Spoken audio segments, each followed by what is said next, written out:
Édition spéciale sur Al24 News consacrée aux derniers événements survenus la nuit dernière. Sans doute une séquence historique puisque les États-Unis ont bombardé nuitamment les installations nucléaires de Fordow, Natanz et Isfahan. 3 installations d'enrichissement stratégique. Les États-Unis deviennent donc officiellement co-belligérants pour ce qui est d'une agression au mépris du droit international et surtout, comme on va le voir, au mépris des conséquences géopolitiques mondiales. Site nucléaire bombardé, le président Donald Trump aura finalement cédé aux demandes de Netanyahou. Une décision sous influence. On se posera naturellement la question. Et maintenant, que va-t-il se passer? Plusieurs scénarios sur la table, comme la plausible fermeture du détroit d'Ormuz d'un moment à l'autre.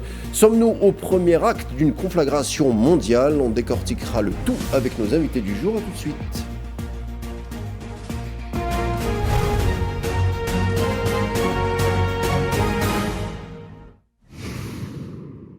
Trois sites nucléaires iraniens bombardés, moyens utilisés, moyens furtifs avec des avions B-2, Spirit équipés de bombes anti-bunker capables de détruire des structures souterraines profondément enfouies. Tard dans la nuit, le président américain, en prenant la parole, se dit que le temps de la paix est advenu. Certains ne l'entendent pas de cette oreille, les Iraniens en premier, mais pas que. On a beaucoup de choses à se dire ce soir et sans plus tarder, on présente nos invités. Tout d'abord, Faisal Metaoui, rédacteur en chef de la brigade franco-arabe sur Al24 News. Faisal, merci d'être avec nous. Bonsoir Karim. Et également, nous avons, vous le connaissez, Sofiane Baroudi, qui a l'habitude de décortiquer avec nous les questions du domaine international. Sofiane Baroudi, merci d'être des nôtres. Merci Karim, bonsoir. Et puis on attend d'un moment à l'autre d'autres invités, mais sans plus tarder, nous allons tout de suite rentrer dans le vif du sujet. On va décortiquer les derniers événements tous ensemble et les conséquences sur la région et sur le monde. Mais avant, retour sur justement la nuit dernière avec Souhila Akilel. On revient tout de suite après. 10 jours à peine après le début de l'agression sioniste contre l'Iran, les États-Unis décident d'entrer en jeu. Alors qu'il y a à peine quelques jours, Donald Trump prétendait s'octroyer un délai de 2 semaines avant toute décision concernant l'Iran. Était-ce une feinte, une entourloupe? Tout est possible. Ne dit-on pas à la guerre comme à la guerre? En tout cas, côté américain, le parti est pris, faisant le pari de la force plutôt que celui de la diplomatie. À l'aube ce dimanche, 3 sites névralgiques nucléaires civils iraniens ont été la cible de frappes américaines sans précédent. Il s'agit d'abord des installations de Natanz, situées à 260 km de Téhéran. Ce site a d'ailleurs déjà été visé par des frappes sionistes ces derniers jours. Plus à l'ouest, du côté d'Ispahan, c'est un important centre de recherche nucléaire qui a été visé. Le 3e site visé décrit comme principal par Donald Trump est le complexe de Fordow, situé près de la ville de Qom, dont une grande partie est installée profondément sous terre au cœur d'une montagne. Comme pour le site de Natanz, les bâtiments en surface avaient déjà essuyé des frappes sionistes ces derniers jours. Dans une brève allocution télévisée, Trump a qualifié cette attaque de succès militaire spectaculaire, assurant que les sites visés avaient été totalement détruits. De son côté, l'Iran a dénoncé cette attaque américaine, accusant Washington d'avoir franchi une ligne rouge majeure. Téhéran a par ailleurs contesté l'ampleur des dégâts annoncés, précisant qu'aucune contamination radioactive n'avait été enregistrée et jure de se venger militairement. On vient de le voir, plusieurs installations nucléaires iraniennes frappées. Les Américains entrent en jeu. Faisal Metaoui. Absolument. J'ai l'impression que cette opération appelée Midnight Hammer, le marteau de nuit ou de minuit, est plus spectaculaire qu'une opération réellement dissuasive par rapport à l'Iran, parce que l'Iran possède d'autres installations nucléaires. Il n'y a pas que Isfahan ou Natanz ou Fordow. C'est vrai que le site de Fordow, c'est un site qui a suscité beaucoup de fantasmes parmi les Occidentaux. Ils en ont dit beaucoup de choses. On a annoncé cet engagement militaire avec des 7 bombardiers furtifs, les B-2, et l'utilisation d'une bombe très lourde, la GBU-57, qui est une bombe qui est utilisée pour un peu aller sous terre. Sa capacité d'aller jusqu'à 60 mètres, avec une charge très importante. Quand même, c'est une bombe qui pèse 14 tonnes. 14 tonnes, oui. Mais est-ce que réellement les installations ont été détruites? C'est vrai qu'on nous a montré des images satellites, on a vu des cratères dans le sol, mais est-ce que la destruction a eu lieu? Personne n'est en mesure de le confirmer, ni ni les Américains, ni leurs alliés sionistes. Mais là, c'est vrai, vous avez dit, c'est un engagement, parce que c'est un engagement militaire. Et comme le soulignait Sohila Akilal dans son sujet, le président Donald Trump a bien dit qu'il laisse deux semaines à la partie iranienne pour revenir aux négociations autour du programme nucléaire. Or, les 2 semaines n'ont pas été respectées, de un. De deux, la Constitution américaine impose à un chef d'État, avant d'engager les troupes en extérieur, de consulter le Parlement, ce qui n'a pas été fait. Et d'ailleurs, les démocrates qui sont de l'opposition sont en train de contester, y compris dans le camp républicain aussi. Il y a une contestation parce que vous pouvez imaginer qu'une bombe de 14 tonnes, une GBU, qui va sur une installation nucléaire. Imaginons les dégâts qui auraient pu suivre cette attaque. C'est du jamais vu dans l'histoire où on attaque des installations de cette manière. Il est interdit d'ailleurs dans le droit international. Et l'Iran était prêt avant l'attaque engagée par la partie sioniste le 13 juin dernier, était prêt à aller par des négociations. Le président iranien, le ministre des Affaires étrangères, tous les responsables iraniens ont toujours dit qu'ils étaient prêts à négocier. Évidemment, il ne s'agit pas de céder sur le programme nucléaire civil, parce que tous les États ont le droit d'avoir un programme nucléaire civil. C'est-à-dire qu'on fait du chantage. Et maintenant, après le chantage diplomatique, parce que n'oubliez pas que l'Iran a subi des sanctions économiques qui sont très nuisibles, notamment pour la population iranienne depuis plusieurs années, on ne s'arrête pas là, on va carrément bombarder les installations. Justement, Faisal, au sujet de ces discussions avec l'AEA, on avait autorisé l'Iran à enrichir au niveau de 3,7% en échange de la levée des sanctions. Donc, Donald Trump avait dit que les négociations étaient plutôt difficiles, mais quand même, on allait vers une voie diplomatique. Absolument, et c'est la partie sioniste, c'est l'antisioniste qui a torpillé ce processus. C'est le Netanyahou et les fous qui l'entourent qui ont attaqué l'Iran, qui ont violé la souveraineté iranienne, ont piétiné le droit international. Bon, en la matière, on dirait que l'antisioniste a déjà un tableau très riche en atteinte au droit international, en non-respect des résolutions de l'ONU. C'est une entité qui attaque la Syrie, qui attaque le Liban, qui attaque l'Irak, qui attaque le Soudan, qui attaque le Yémen, qui tue les civils à Gaza.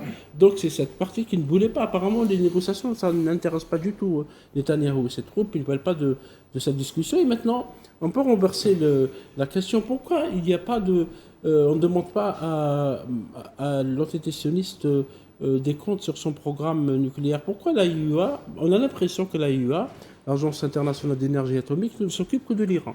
À longueur d'année, on ne parle que de l'Iran. Des inspections sont envoyées. À chaque fois, le président lui-même, Raphaël Grossi, de cette agence, est parti 2 fois en 2024, alors que l'Iran est signataire du TNP, traité de non-prolifération. Israël n'a pas signé. Ce qui n'est pas le cas de l'entité. Elle n'a pas signé ce traité. Il n'y a eu jamais d'inspection sur le programme nucléaire sioniste. Sofiane Baloudi, je me retourne vers vous. On revient à la question initiale. On a entendu beaucoup d'analyses. Est-ce que Trump va intervenir ou pas? Comme l'a rappelé Faisal Metaoui, il avait un jeu avec les médias. J'attaque pas. Je me donne 2 semaines de réflexion et ensuite j'attaque. Est-ce que vous, personnellement, est-ce que cette attaque des Américains vous surprend? Moi, je pense qu'il y avait beaucoup d'indices qui permettaient d'entrevoir une possibilité imminente d'attaque américaine et de co-belligérance claire. Déjà, dès le départ, on sait qu'il y a une coopération très approfondie pour le lancement de la première agression sioniste sur l'Iran. On parle de coopération en matière de renseignement, mais beaucoup d'observateurs stratégiques et d'observateurs géopolitiques parlent d'une implication un peu plus importante. On a vu aussi un mouvement jamais vu déjà sur la base de Diego Garcia dans l'océan Indien, où il y a eu un déploiement d'abord de soldats et de capacités stratégiques jamais vu. On a parlé aussi du déplacement de l'USS Nimitz, qui est un des plus importants porte-avions de la flotte américaine.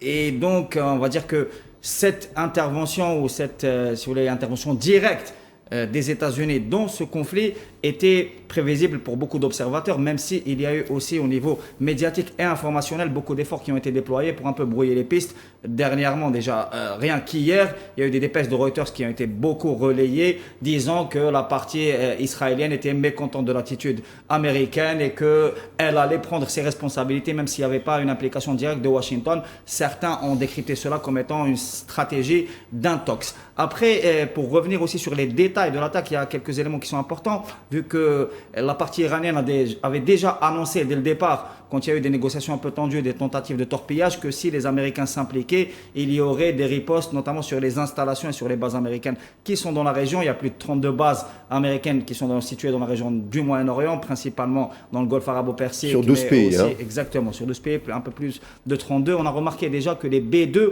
ont décollé selon ce qui a été annoncé depuis le Missouri. Donc c'est une façon de ne pas impliquer directement les pays de la région et les bases qui sont sous très haute tension. D'ailleurs, on a remarqué que tous les pays de la région ont communiqué et ont émis de très grandes préoccupations par rapport aux conséquences qu'allait avoir éventuellement une riposte iranienne. Ensuite, si vous voulez, les B2 se sont vraiment concentrés sur l'installation de Fordo, qui est une installation assez complexe. On parle de 800 mètres sous terre, d'une montagne de fortification assez importante. On parle d'un site infranchissable. Exactement. 80 mètres, pas 800 mètres. 80 mètres, pardon. C'est pour ça qu'on parle de l'implication des B2 dans ce site particulièrement. Après, il y a eu aussi des bombardements en utilisant des sous-marins avec des missiles Tomahawk. Beaucoup de médias ont dit que les installations de Natanz et aussi d'Ispahan ont été déjà très endommagées par la partie sioniste. On parle à peu près de 70% de destruction. Et les Tomahawk lancés depuis des sous-marins auraient complété complètement, si vous voulez, l'objectif de destruction totale de ces sites.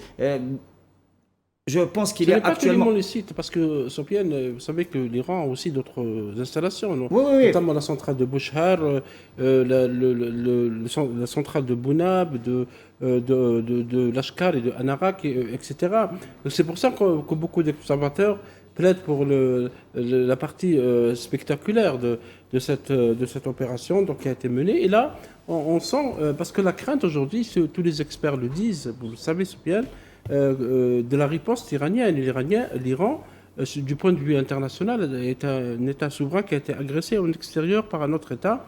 Et l'article 51 de la Charte des Nations Unies permet plutôt à l'Iran de riposter. Maintenant, comment l'Iran va riposter? C'est un peu la grande question qui est posée ce soir autour de cette opération menée par les États-Unis contre l'Iran. Une autre information qui me paraît importante, c'est la déclaration aussi du directeur de l'Agence internationale de l'énergie atomique, Grossi, qui a déclaré qu'il n'était pas possible pour l'instant de vraiment avoir une vision claire par rapport à l'ampleur des dégâts. Parce qu'il y a une grande préoccupation internationale par rapport éventuellement à un incident radioactif qui serait vraisemblable. Déjà, beaucoup d'observateurs ont indiqué que ça pourrait provoquer une sorte de Tchernobyl en plus important dans la région. Et donc le fait que l'Agence internationale atomique dise qu'on n'a pas encore de visibilité pose, si vous voulez, plus d'inquiétude sur une situation qui est déjà très préoccupante. Avant, il y avait aussi des déclarations de l'ancien ministre des Affaires étrangères iranien, Mohamed Jawad Zarif, qui a pointé du doigt la responsabilité de l'AIEA dès le départ dans le casus belli qui a servi au début de l'agression sioniste il y a un peu plus d'une semaine. Et donc, on reste aussi dans une forme de flou assez préoccupant par rapport aux conséquences de cette attaque, comme vous le disiez, qui est vraiment historique et qui transpose dans une nouvelle situation internationale qui est remplie de dangers. Alors, messieurs, on prolonge notre discussion concernant, bien entendu, cette agression, comme vous venez de le dire, historique. Mais cette fois, on va se pencher du côté iranien. Que pense la rue, justement, de cette agression américaine qui les met dans la catégorie co-belligérants? On en parle tout de suite après. La République islamique d'Iran condamne avec la plus grande fermeté l'agression militaire brutale des États-Unis contre ses installations nucléaires pacifiques. Il s'agit d'une violation scandaleuse, grave et sans précédent des principes fondamentaux de la Charte des Nations Unies et du droit international. L'administration belliciste et anarchique de Washington est seule et pleinement responsable des conséquences dangereuses et des vastes implications de son acte d'agression.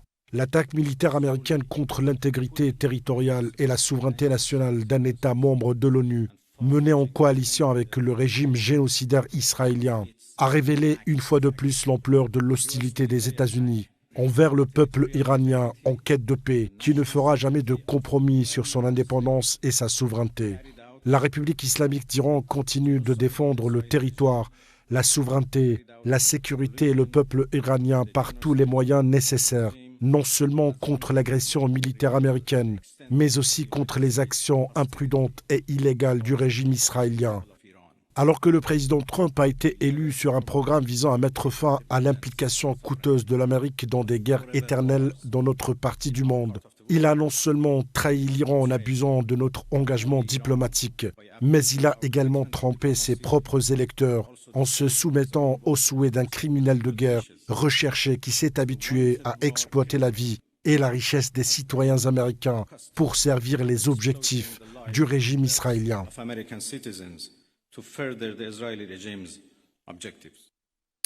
On rappelle tout de même cette déclaration du président américain Donald Trump. Nous avons mené une attaque très réussie, notamment contre Fordo. Une charge complète de bombes a été larguée sur le site principal. Tous nos avions sont entrés en sécurité et rentrent à la base.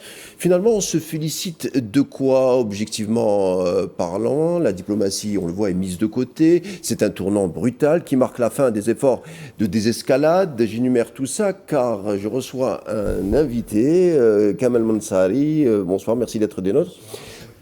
Alors on le voit, Donald Trump se félicite de cette opération, mais finalement, Kamal Mansari, on se félicite de quoi, finalement, du côté américain? Oui, du côté américain, on se félicite de l'escalade, d'avoir attisé le feu, mais en réalité, c'est que pour jusqu'à aujourd'hui, on ne connaît pas l'ampleur des dégâts subis par les Iraniens. On a des contradictions, c'est-à-dire des déclarations de part et d'autre. En Iran, on essaye de réduire plutôt l'impact de cette agression. Et du côté américain, bien évidemment, il faudrait qu'on monte. Parce que c'est une image vendue, c'est une propagande vendue d'abord aux Israéliens, parce que c'est eux qui avaient réclamé justement que cette frappe se fasse, du moment qu'ils n'avaient pas les moyens. Disent-ils, notamment, nous avons entendu le chef d'état-major israélien évoquer le fait qu'ils ont besoin de bombes, de grande ampleur, c'est-à-dire les bombes qu'on connaît, pour pouvoir détruire les installations nucléaires. Mais ceci étant dit, il n'y a pas que ça. Donc on n'est pas dans un objectif de démolir seulement les installations nucléaires iraniennes. On est aussi dans une logique et dans une opération qui va encore durer, celle de démilitariser le pays. L'objectif n'est pas simplement de réduire les capacités nucléaires iraniennes. D'ailleurs, les Iraniens n'ont jamais fait de cela une importance stratégique, sauf sur le plan de la négociation. Du moment qu'on sait pertinemment, en 2015, ils étaient allés très loin dans l'acceptation du fait qu'ils devraient cesser l'enrichissement d'uranium. Donc, ils sont arrivés à un pourcentage de 2 à 5%. Mais aujourd'hui, ce qui est grave, c'est qu'on a deux opérations distinctes. D'abord, attaquer les Iraniens sur le plan du nucléaire et que Israël continue à faire le sale boulot tel qu'il a été décrit par le chancelier allemand qui a dit qu'Israël est en train de faire le sale boulot à notre place. Il risque d'être condamné pour ça en Allemagne. Oui, il y a cette opération qui va se poursuivre, celle de détruire les capacités militaires iraniennes parce que ça va de pair. Pourquoi? D'ailleurs, quand on se pose la question, qu'on s'est posé la question, pourquoi les Américains se sont retirés en 2018 du nucléaire, de l'accord nucléaire? Parce que dans l'accord, il y avait les Israéliens, y compris les Saoudiens à l'époque, avant la réconciliation, avaient réclamé que les missiles balistiques soient incluses dans la question des missiles, soient incluses dans l'accord, ce qui n'a pas été le cas. C'est pour cela que Trump avait dit, il a déchiré l'accord, il a dit j'attends les Iraniens pour qu'ils m'appellent, mais les Iraniens l'ont en quelque sorte humilié, ils n'ont pas tenu compte de ses propos, ils ont continué à aller loin dans la fabrication, dans le développement du nucléaire civil, parce que jusqu'à aujourd'hui, ni l'IAEA, ni aucune force étrangère n'ont pu confirmer que les Iraniens sont allés vers la construction d'une bombe atomique. Même si vous permettez, même la CIA elle-même... Non, pas la CIA, c'est la NSA. La NSA plutôt, la National Security elle avait confirmé, c'est-à-dire qu'il n'y avait pas de bombe, qu'il n'y avait pas que les Iraniens n'ont pas pu aboutir justement à faire en sorte qu'ils construisent des bombes atomiques ou bien l'arme nucléaire, sinon des têtes nucléaires portées par des missiles. Donc nous sommes vers une logique. Donc l'euphorie aux États-Unis est une euphorie qu'on ne connaît pas au juste, qu'on ne peut pas apprécier du moment. Aujourd'hui, Politico parle de quoi? Il y a un détail très important. Politico, qui est très lu à Washington, il fait partie des médias qui sont suivis par le Gotha politique à Washington, dit que jusqu'à aujourd'hui, l'impact est minime. Donc si les Israéliens n'ont pas parlé, plutôt les Iraniens n'ont pas évoqué le fait qu'il y a des fuites radioactives, ça veut dire qu'il n'y a pas de dégâts. Parce que toucher Fordo signifie qu'il y a des fuites radioactives, comme l'a signalé Sofiane, à l'image de Fukushima ou de Tchernobyl. Donc nous sommes aujourd'hui en train de faire de la surenchère. On ne connaît pas l'impact. Mais sans oublier, par exemple, les réactions sismiques aussi. Oui, mais sans pour autant occulter le fait que les Israéliens poursuivent les frappes et l'agression de l'Iran sur les sites militaires, parce que l'objectif est là. Il y a derrière ça, bien sûr, on pourra développer, il y a derrière ça une stratégie qui est mise en place par les États-Unis avec l'accord d'Israël, enfin la complicité d'Israël et des Européens. Vous appelez ça une stratégie, vous appelez ça une stratégie, hein. Bien sûr, parce qu'il faudrait démilitariser toute la région. Rappelez-vous ce qu'a fait l'Israël une fois que le régime Bachar al-Assad est tombé. Immédiatement, ils sont empressés d'aller bombarder, détruire toutes les capacités militaires. Parce qu'aujourd'hui, nous avons des pays dans la région qui sont démilitarisés. Il faut le dire parce que ce ne c'est pas moi qui le dis. Même les experts américains parlent du fait que la Jordanie n'est pas un pays militaire, que la Syrie est démilitarisée, que les autres pays du Golfe ne le sont pas, que l'Égypte qui a signé un accord, qui est l'accord de Camp David, bien sûr, n'est pas une armée combattante. Donc la menace n'existe pas. C'est quand même une armée importante. Elle est importante, oui, mais elle n'est pas combattante. Elle n'est pas dans une posture. Oui. Elle n'est pas dans une. Pour ça, c'est pas moi, c'est pas ma description. C'est la description qu'on voit. Il faudrait lire aussi Foreign Affairs qui en parle et qui dit que l'armée JSM n'est pas une armée combattante. Donc la seule menace qui reste pour Israël, c'est l'Iran. Et pourquoi l'Iran? Parce que les États-Unis veulent se retirer du Proche-Orient parce que au lieu d'encercler l'Iran avec leur base, ils se sont rendus compte finalement qu'ils sont eux-mêmes menacés et encerclés parce qu'ils sont à portée de missiles. Et c'est cela le danger. Une fois que la région devient démilitarisée, nous avons l'objectif lointain ou proche, selon les lectures, c'est celui de la Chine. Mais je pense c'est la fameuse doctrine Obama. Obama. Je pense que pour l'Iran, ce sera vraiment compliqué de démilitariser. Oui. Parce que c'est vrai qu'auparavant, on nous a, pendant des années, parlé du programme, le fameux programme nucléaire iranien. Le fameux programme. Ces derniers temps, on commence à parler d'autre chose. On commence à parler du programme des missiles balistiques qui ont fait des dégâts en Palestine occupée. Et on a vu les images, même aujourd'hui. Il y a eu à Haïfa et également à Tel Aviv. Haïfa, c'est quand même un port très important. C'est un port commercial qui est important et qui est en grande partie endommagé. Évidemment, la censure militaire sioniste a fait en sorte qu'on ne voit pas d'images, qu'on ne voit pas les dégâts causés par les missiles iraniens, mais les missiles iraniens ont fait du mal. Et j'ai l'impression qu'on a mal calculé la riposte iranienne. On pensait la bombarder en tuant en décapitant les hiérarchies et les responsables. Ben Gvir l'a dit, Ben Gvir l'a dit quand il est interpellé dans la rue par un sioniste, il lui dit mais dans quelle situation vous nous avez mis? Ben Gvir le dit ouvertement, il lui dit on a mal mesuré la capacité de riposte iranienne, il le dit ouvertement. Absolument, et même le déplacement. Pardon Kamel, je termine. Pardon, je vous donne la parole. Par rapport aux émanations radioactives, l'Iran a bien prévu cette attaque contre ces installations. Donc évidemment, la matière... Parler de l'attaque américaine. Ah, mais l'attaque américaine. La première, ils ont été surpris. On le dit, l'attaque américaine contre les installations, visiblement, l'uranium a été déplacé. C'est pour ça que peut-être qu'il n'y a pas... Et je pense qu'il y a un responsable iranien qui a dit qu'il a été mis dans un endroit secret, un endroit où personne ne peut arriver. Maintenant, ce que disait le président Trump, rappelez-vous, vendredi, il disait... l'antidécisioniste ou Israël n'est pas capable de détruire les installations nucléaires et il dit mais à quoi bon le faire? Donc ce même président le lendemain il attaque.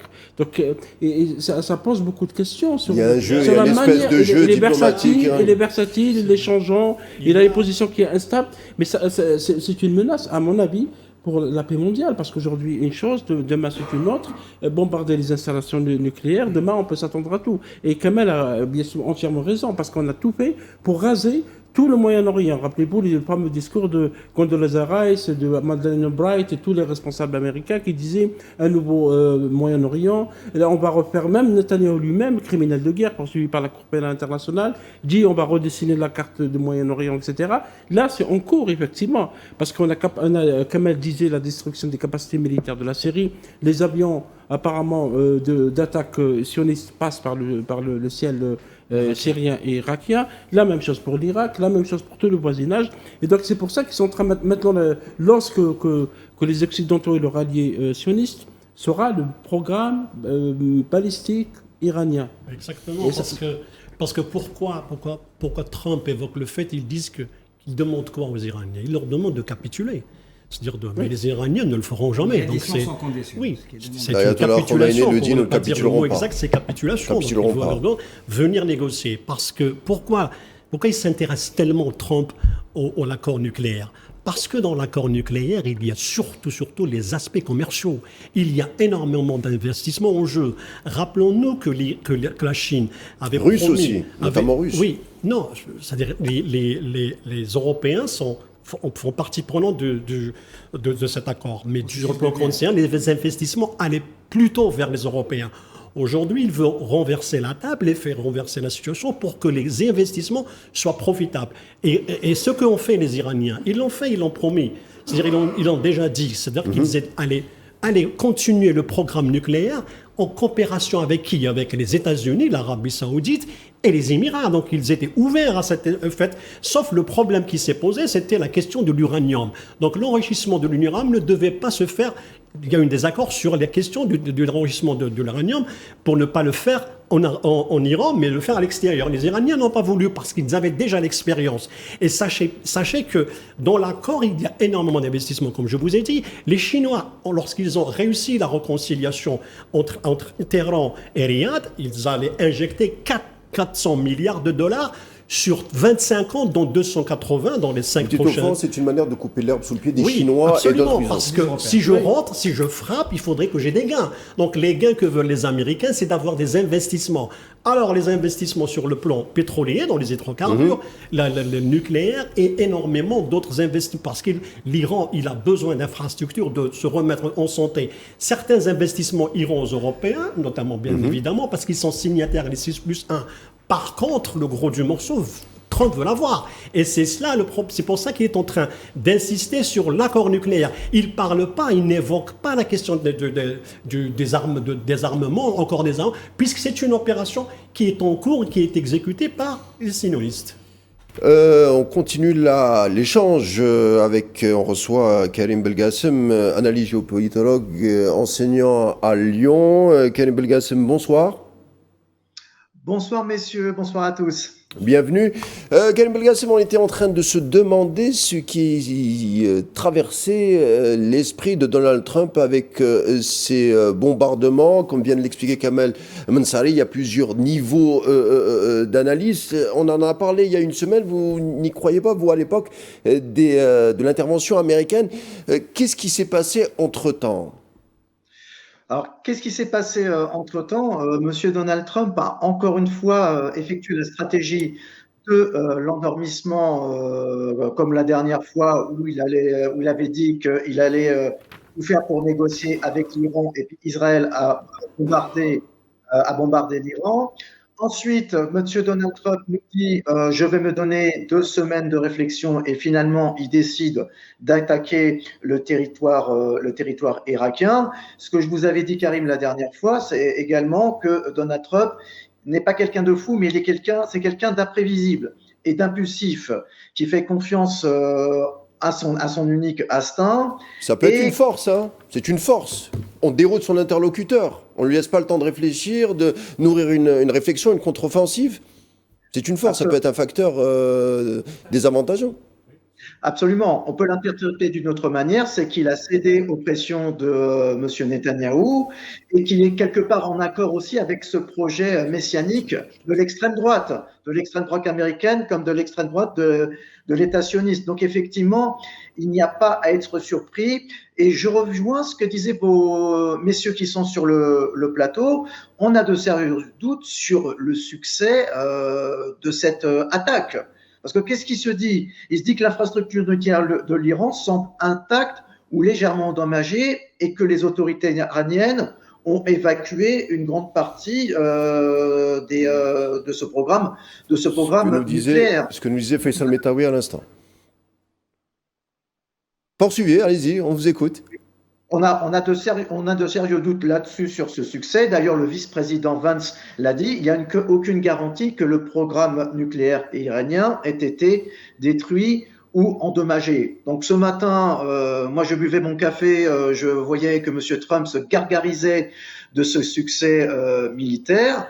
Mais pour l'instant, rien n'en garantit que ce sera un succès à long terme. Au fond, Karim, ce que vous nous dites, c'est qu'en fait, c'est une opération plus spectaculaire qui est du concret sur le terrain. C'est ce que vous nous dites au fond.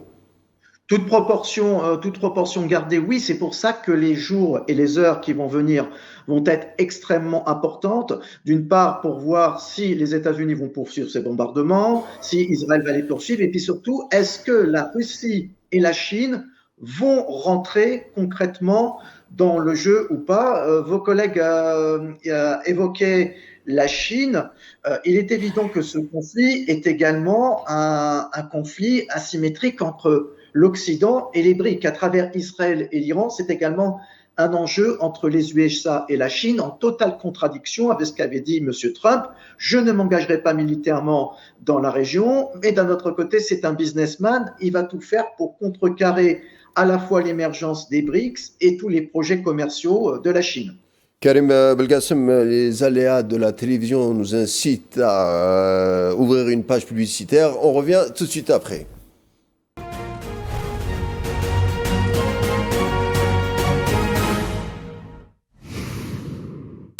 Édition spéciale consacrée au bombardement américain contre l'Iran. Les États-Unis deviennent donc co-belligérants et on se pose la question ce qui motivait les menées de Donald Trump. C'est vrai qu'objectivement, il réagit sans l'autorisation du Congrès. Selon le droit américain, il viole sa propre constitution et ça présage, bien entendu, une tempête politique intérieure pour lui, pour le futur.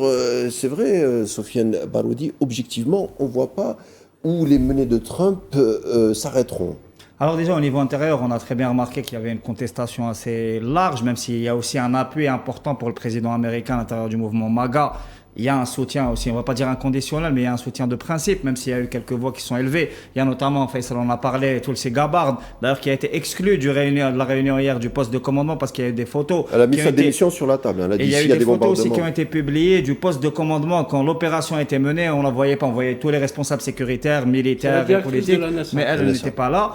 Et donc il y a des dissensions intérieures. Il y a aussi l'État de Californie et de New York qui se sont démarqués clairement. Mais au-delà de ça, je pense que il faudra attendre pour mesurer l'impact, mais avoir le coût déjà économique qu'a coûté cette opération et avoir aussi l'impact opérationnel en plus de la, si vous voulez, de la conjonction ou alors de l'accord stratégique qu'il y a avec la partie sioniste. Je pense qu'il y a quand même un impact qui est important au niveau opérationnel et que l'objectif réel, il est politique. Kamal a évoqué l'objectif de démilitariser l'Iran. Je pense que c'est un objectif évident quand on voit surtout le scénario syrien comme il a été évoqué, mais il y a aussi l'objectif politique de faire chuter le régime iranien, voire de balkaniser ou alors de diviser complètement la République islamique d'Iran, même si la partie américaine et aussi l'entité sioniste nient, si vous voulez, cet objectif de faire chuter l'Iran. On voit par exemple la couverture médiatique dont bénéficie le fils du Shah d'Iran, Reda Pahlavi, qui est très très actif et qui est très très visible ces jours-ci. Qui revient dans l'actualité. Exactement. On sait aussi qu'il y a beaucoup de mouvements de sédition à l'intérieur de l'Iran. On a eu aussi le rôle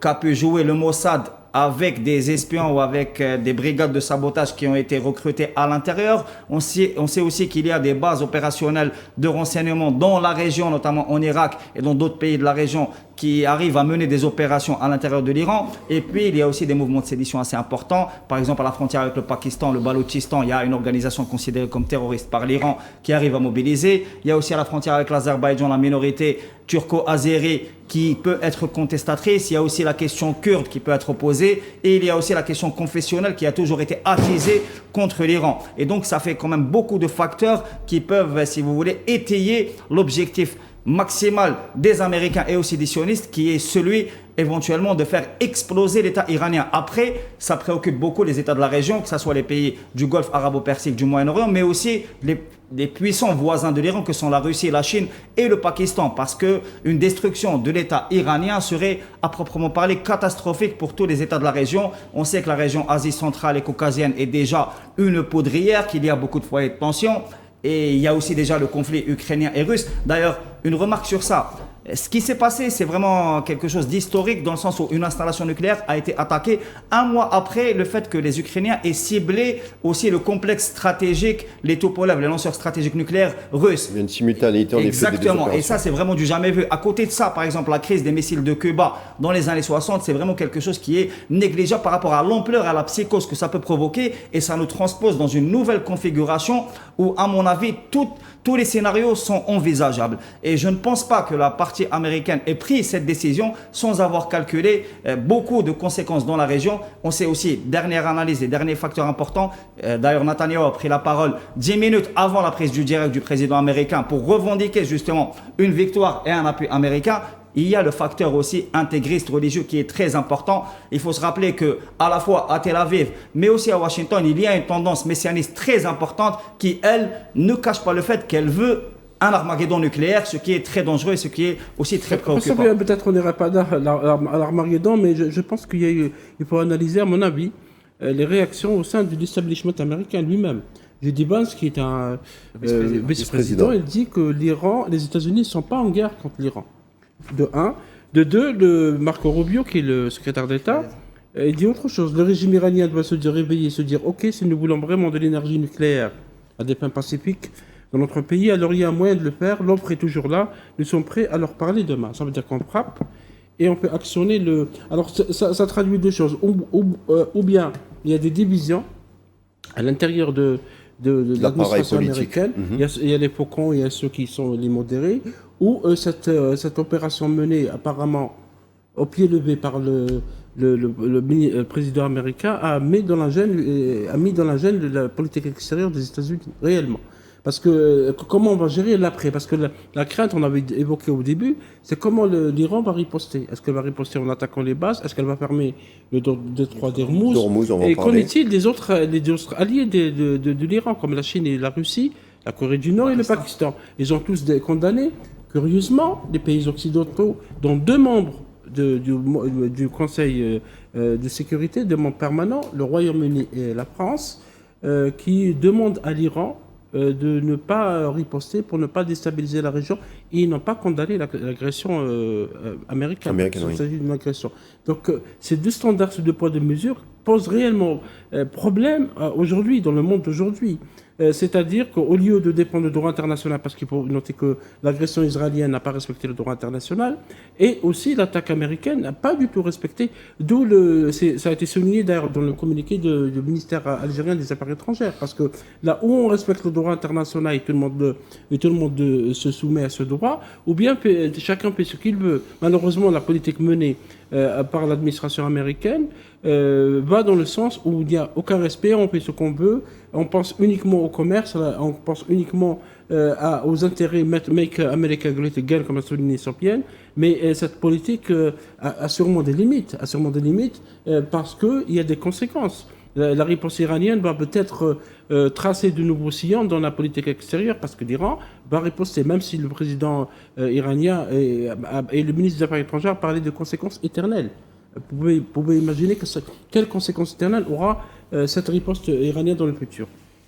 Kamel Mensali, c'est vrai que je vous laisse continuer, mais c'est vrai que, comme vient de le dire Faisal Metaoui, au sein de l'appareil politique américain, il semble qu'il y ait beaucoup une tempête, des contradictions, des mésententes. On a parlé par exemple du colonel McGregor qui dit qu'il est contre une intervention en Iran. Il y a la responsable du service de renseignement qui a mis sa démission sur la table. Il y avait des voix discordantes. On a même entendu des soldats américains dire qu'ils refusaient de mourir pour Israël. Alors je pose la question, est-ce que finalement une guerre en Iran mérite de sauver la face à Netanyahou? Est-ce que Trump irait jusque-là pour sauver la face à Netanyahou, c'est-à-dire mettre en péril à la fois ses forces au sein de la région? On a parlé de 12 bases au sein de 32 bases au sein de 12 pays. Est-ce que ça en vaut la peine finalement? Écoutez, les États-Unis il faudrait juste rappeler une chose. Les États-Unis mènent cette guerre contre l'Iran depuis le 7 octobre, depuis le 8 octobre. Ce sont eux qui fournissent le renseignement, ce sont eux qui fournissent les équipements militaires, ce sont eux qui ont fourni les armes, qui ont assassiné Hassan Nasrallah au Liban, des bombes aussi puissantes. Donc les États-Unis sont présents, ils mènent la guerre avec une main israélienne. Donc maintenant, c'est la question aujourd'hui, au fond, c'est-à-dire au sein de l'establishment américain, s'il y a des contradictions, certes sur le plan de la déclaration des postures, mais le cercle restreint de Trump, on joue à quoi? On joue au good cop et bad cop, le bon et le mauvais gendarme. Mais il y a une déclaration qu'on a omise, à laquelle les gens n'ont pas fait attention, c'est la déclaration de la porte-parole du Pentagone qui a dit que nous avons préparé cette agression, cette attaque depuis des mois. Depuis des mois, c'est-à-dire ce n'est pas ce que faisait Trump, dire que je me réserve 15 jours pour riposter ou décider si je frappe ou pas, c'était quoi? C'était comme il l'a fait avec les Iraniens, si l'intention était, regardez bien, si l'intention, le plan était échafaudé depuis des semaines et des mois, cela signifie que les rounds de négociations qui ont eu lieu entre à Oman, entre Américains et Iraniens, c'était de la poudre aux yeux et c'était de la désinformation et des manœuvres. Donc nous sommes face à un État menteur, c'est-à-dire il est impossible de lui faire confiance sur le plan de l'action et encore moins sur le plan diplomatique. Donc nous sommes face. Donc c'est là où arrive la question du non-respect du droit international. Certes, on parle du fait qu'il est entré en guerre sans consulter le Congrès, mais en réalité, il n'avait pas besoin de l'accord du Congrès du moment que c'était des frappes limitées dans le temps et non pas une déclaration de guerre qui mérite la réunion des deux chambres. Or, ce qu'a fait... C'est l'argent du contribuable quand même, donc absolument. Il doit vraiment en aviser... Or, bien sûr, Sofiane l'a dit. Or, aujourd'hui, ce qui se passe avec les États-Unis, c'est qu'ils ont continué, poursuivi une guerre qu'ils mènent depuis longtemps. Les avions qui ont décollé d'El Siria pour frapper, les 14 frappes, sans parler des 30 autres raids qui ont ciblé les autres installations. Tous ces-là ont dû bénéficier de quoi? Ils bénéficient bien évidemment du support aérien, notamment du ravitaillement qui s'est fait au-dessus des réseaux. Donc les caméras et les images sont présentes. Donc nous sommes face à une opération qui est préparée depuis longtemps et que les Américains ont mené tout le monde. Pardonnez-moi, il y a une différence entre mettre un pays sous pression et aller vers une guerre de haute intensité. C'est différent pour le moment, le discours américain, il n'a jamais été axé, il ne se focalisait pas sur le désarmement, il se focalisait sur le programme nucléaire. Contrairement au discours israélien qui parlait de capacité militaire. Nous sommes face à deux complices, deux belligérants, deux agresseurs qui coordonnent les actions et qui se partagent les rôles. Le reste, c'est de l'enfumade, comme on dit, c'est-à-dire sur le plan politique. On fait des déclarations à l'emporte-pièce. Aujourd'hui, on dit une chose et on dit son contraire. C'est pour cela qu'aujourd'hui, ce qu'on voit dans la région, c'est qu'il y a une phase terminale. C'est-à-dire que les Américains disent il faut en finir avec le régime iranien. Et non pas pour le faire tomber parce que c'est difficile. Ceux qui tablent sur le successeur, sur le Shah, le fils de Shah, sont aujourd'hui quoi? Savent pertinemment que c'est une carte grillée, mais c'est juste fait je ne vais pas dire pour amuser la galerie, mais c'est juste pour dire aux Iraniens, voilà ce que vous attend. Or, les Iraniens ont souffert durant le Shah. Ils savent pertinemment que ce régime-là était un régime tortionnaire.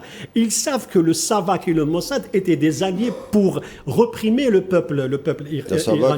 C'est le chef de l'unité de renseignement. Celui qui a commencé le programme nucléaire, ce ne sont pas le régime actuel.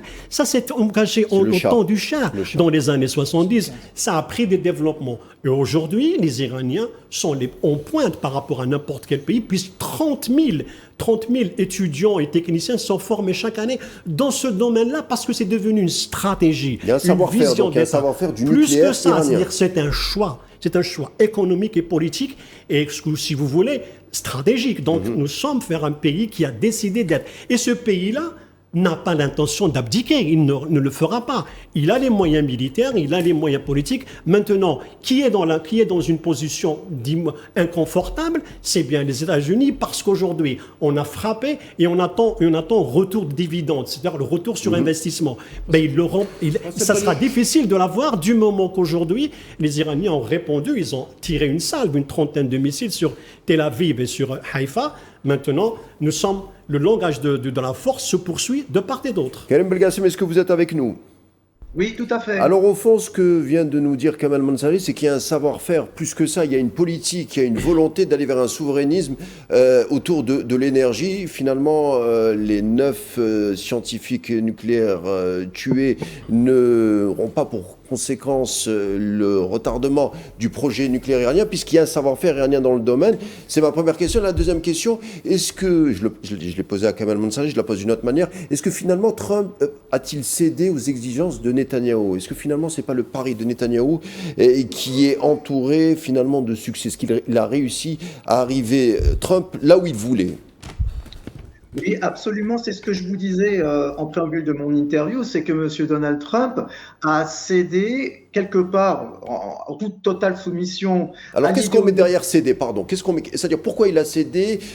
Qui avait intérêt à ce qu'il cède? Quelles sont les forces? C'est ça. Est-ce que vous pouvez être beaucoup plus précis, s'il vous plaît? Moi, je vous dirais l'idéologie qu'ils partagent, l'idéologie messianique, chacun de leur côté. On connaît l'organisation MAGA, Make American Great Again, qui est aussi a une idéologie dominatrice des chrétiens, l'idéologie de monsieur Netanyahou concernant la restauration du grand Israël. Ils ont un certain alignement idéologique là-dessus. Et je rejoins ce que disait votre collègue, on est non seulement dans l'hypocrisie totale et le deux poids deux mesures sur le respect du droit international, mais comme vous l'avez souligné, l'Iran ne cédera pas, elle a parfaitement le droit de disposer du nucléaire à des buts civils, et par ailleurs, on a vu que l'attaque des États-Unis était un échec total, et surtout les Iraniens ne lâcheront rien, ils ne céderont jamais. Et j'ai envie de dire que demain, puisque le Parlement iranien a décidé de fermer le détroit d'Ormuz, pardonnez-moi de vous dire cela, mais on risque de bien rire dans les conséquences financières sur les marchés financiers, les bourses et sur les cours du pétrole. Les Occidentaux vont bien se rendre compte des conséquences concrètes de cette décision qui peut être assimilée à de la folie. Alors, on va maintenant s'intéresser peut-être, vous voulez peut-être réagir à Oui, ce absolument, parce que ce que dit Belgassem est très important. Le détroit d'Ormuz, c'est quand même un détroit très important, c'est probablement le plus important au monde, parce que 20 millions de barils de pétrole passent par ce détroit. Jour. Oui, jour par jour, 90% du pétrole arabe, si on peut l'appeler ainsi, passe par ce détroit. C'est un tiers quand même des exportations du GNL, et le Qatar, c'est le plus grand producteur du GNL. Vous pouvez imaginer les conséquences sur le plan économique au niveau 20% mondial. du commerce mondial aussi. Le 11% des besoins pétroliers américains passent aussi par ce détroit, y compris pour le carburant. Si le Téhéran veut jouer cette carte, ça aura des conséquences désastreuses sur l'économie. On parle de récession, on parle aussi d'inflation, des conséquences aussi sur le prix du pétrole qui va augmenter. Les experts tablent sur un prix de 100 à 120 dollars pour le baril, l'augmentation des prix, les coûts de transport, les coûts de fret, d'assurance, etc. Donc c'est des conséquences, c'est une réaction en chaîne Mondiale, finalement. Mondiale qui peut avoir lieu. Il y aura des conséquences sur les États-Unis, sur l'Union européenne aussi qui achète beaucoup de pétrole de cette région, sur des pays comme l'Inde, sur des pays comme le Japon et la Corée du Sud. Donc effectivement, oui, pourrait y avoir des conséquences. Je suis d'accord avec Belgassem. Les résultats de cette attaque américaine, visiblement, ils sont maigres. On nous a parlé d'installation, etc. Parce que même là, il y a de la propagande, comme elle a raison de parler de propagande tout à l'heure. On ne présente ça comme une grande victoire. D'ailleurs, Trump, entouré de ses ministres, est venu dire qu'il a réussi et il accuse l'Iran d'être un parrain du terrorisme, un vieux discours qu'on entend depuis plus de. On disait la même chose sur Saddam Hussein et sur beaucoup absolument, de on disait la grands même leaders chose. arabes. Rappelez-vous, avant l'attaque contre l'Iran, on nous a montré une petite boîte pour dire qu'il y a des armes de destruction massive. Regardez ce qui s'est passé après. L'Irak a été en grande partie détruit. On a tenté aussi de le balkaniser et de le fractionner en plusieurs pays. Il y a des tentatives en cours en Syrie. Et maintenant, pour l'Iran, Kamel a raison aussi, que l'Iran n'est pas un pays facile. C'est une ancienne civilisation, c'est un ancien empire, et donc il ne va pas se laisser faire, parce qu'on pense que ceux qui conseillent Trump ou conseillent Netanyahou, parce que malheureusement, entre parenthèses, cette offensive des sionistes contre l'Iran, appuyée par les États-Unis, nous fait oublier ce qui se passe à Gaza. Quotidiennement, l'armée sioniste continue de bombarder les gens qui vont chercher la nourriture. Il y a presque 60 000 morts aujourd'hui, parce que si on compte les morts en Liban, au Yémen, en Syrie, en Irak et à Gaza, on dépasse les 60 000 morts, peut-être plus, parce que beaucoup d'experts pensent qu'il y a beaucoup plus. Il y a toujours de la famine à Gaza, il y a toujours des femmes qui meurent, des bébés qui meurent, etc. L'armée sioniste donc continue de bombarder, continue son projet de détruire complètement Gaza. Les médias du monde entier parlent de l'attaque américaine aujourd'hui. Donc un peu, je pense que cette attaque de l'entité sioniste le 13 juin vise aussi à faire oublier ce qui se passe par rapport à Gaza, vise à faire oublier que Netanyahou est un criminel de guerre poursuivi par la Cour pénale internationale et d'autres choses. C'est pour ça que cette offensive sioniste et américaine, beaucoup d'experts pensent que les conséquences risquent d'être désastreuses pour la diplomatie aussi. Parce que là, Sofiane a l'échec posé, de la diplomatie. oui, il a posé la question du rôle du Conseil de sécurité, c'est vrai. Le Conseil de sécurité a été critiqué par rapport à Gaza, et là, il est dans l'incapacité d'arrêter une offensive contre un État souverain. Et malheureusement, des pays qui sont membres, parce que les États-Unis, on l'oublie, c'est un membre permanent du Conseil de sécurité, c'est lui-même qui viole le droit international. Donc c'est vraiment un défi pour le droit international et pour la politique internationale. Alors on sait que les Iraniens autant ont été surpris de la première phase de bombardement de l'entité sioniste, autant peut-être qu'ils s'attendaient avec cette phase de bombardement américain. Mais au fond, qu'est-ce que vaut l'armée iranienne? On vient de passer pratiquement, on rentre dans la deuxième semaine de bombardement, en tout cas d'échanges de missiles de part et d'autre entre l'entité sioniste et l'Iran.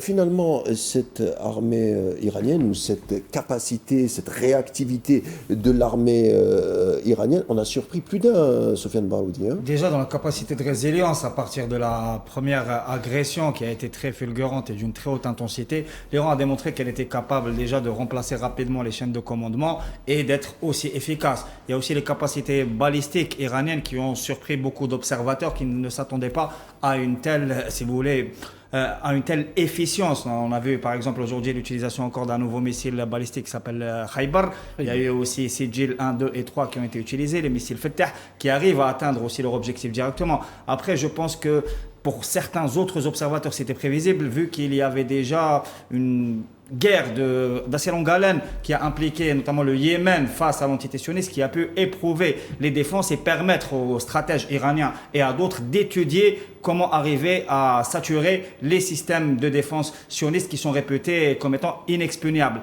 Après, par rapport à la phase actuelle, on a remarqué que l'Iran était doté de beaucoup de capacités de défense potentielles, mais il ne faut pas minimiser l'impact à la fois de l'agression sioniste qui continue et aussi de la belligérance américaine.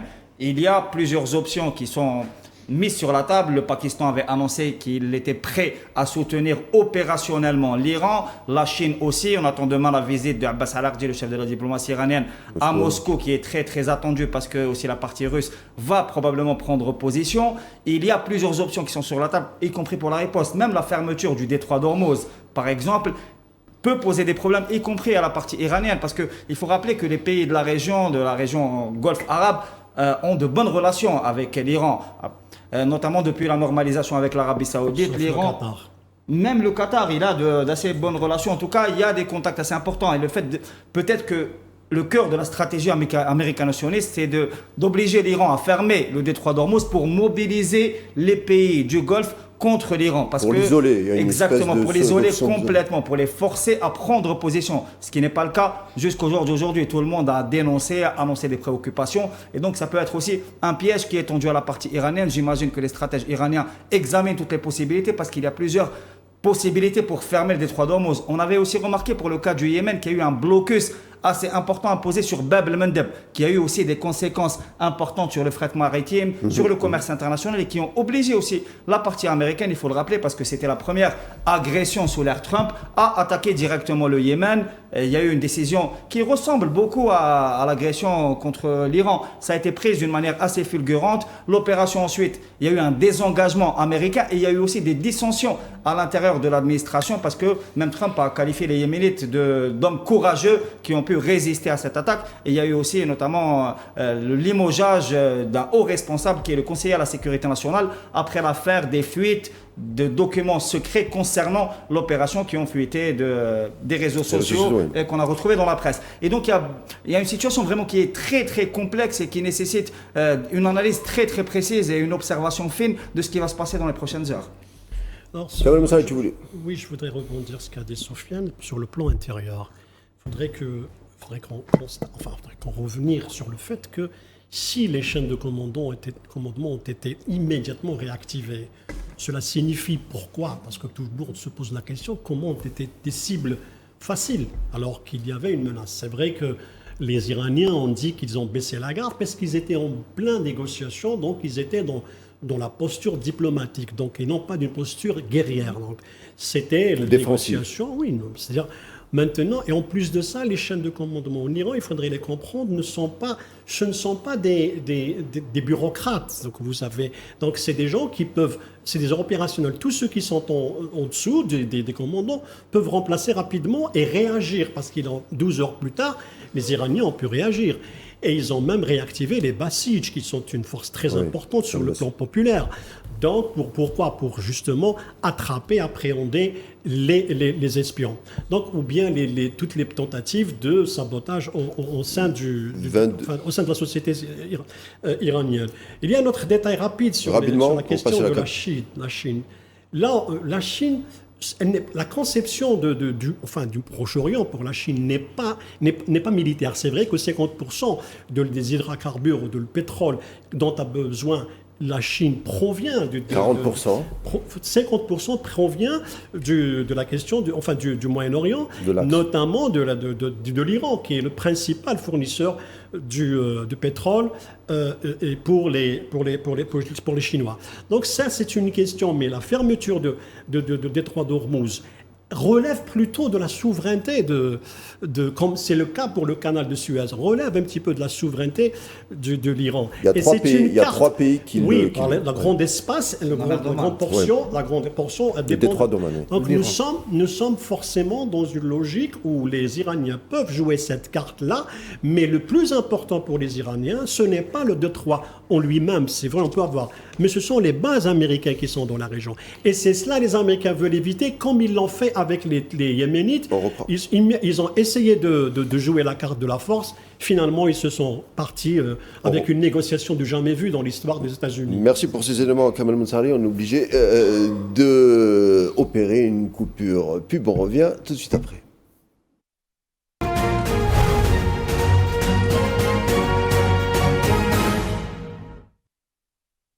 Parti pour notre édition spéciale où on discute concernant l'agression américaine à l'endroit de l'Iran et ses conséquences. Justement, j'avais envie de poser, on reste sur le sujet, comme Mounsari nous parlait, ainsi que Sofiane Barloui nous parlait, de la résilience de l'Iran et le temps de réaction de l'Iran par rapport aux attaques, non seulement sionistes, mais on va voir la réponse concernant les attaques américaines. Karim Belgassem, finalement, dans la théorie, dans l'art militaire, c'est vrai que celui qui attaque a un avantage. Et c'est vrai que quand on a vu, quand on a constaté, quand on a observé le temps de réaction de l'Iran, celui-ci a été non seulement rapide, mais en tout cas très organisé et bien structuré. Alors que tous les analystes politiques, militaires disaient que l'Iran, l'armée iranienne était en piètre qualité à cause de l'embargo économique. Oui, effectivement, tout le monde a été surpris pour plusieurs raisons.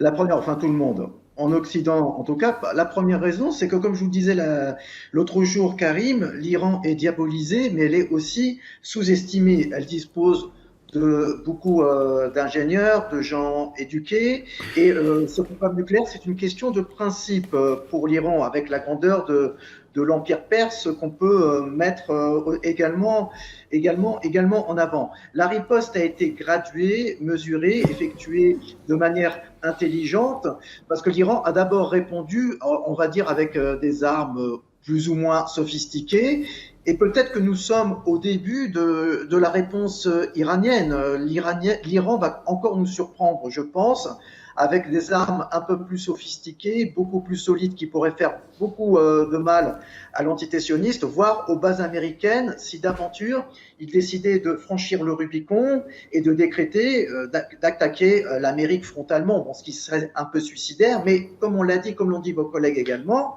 les Iraniens sont déterminés, ils n'ont plus rien à perdre, et un Iran qui n'a plus rien à perdre et qui est blessé est beaucoup plus dangereux qu'un nucléaire nucléarisé, comme le supposent les Américains, par exemple. Alors, le sioniste Netanyahou, criminel de guerre, selon le mouvement international, mouvement juridique international, le considère comme un criminel de guerre, qui en a appelé au soulèvement de la population iranienne. Justement, on s'est posé la question, comment elle a réagi avec ces bombardements américains? Élément de réponse avec Maria Chouir.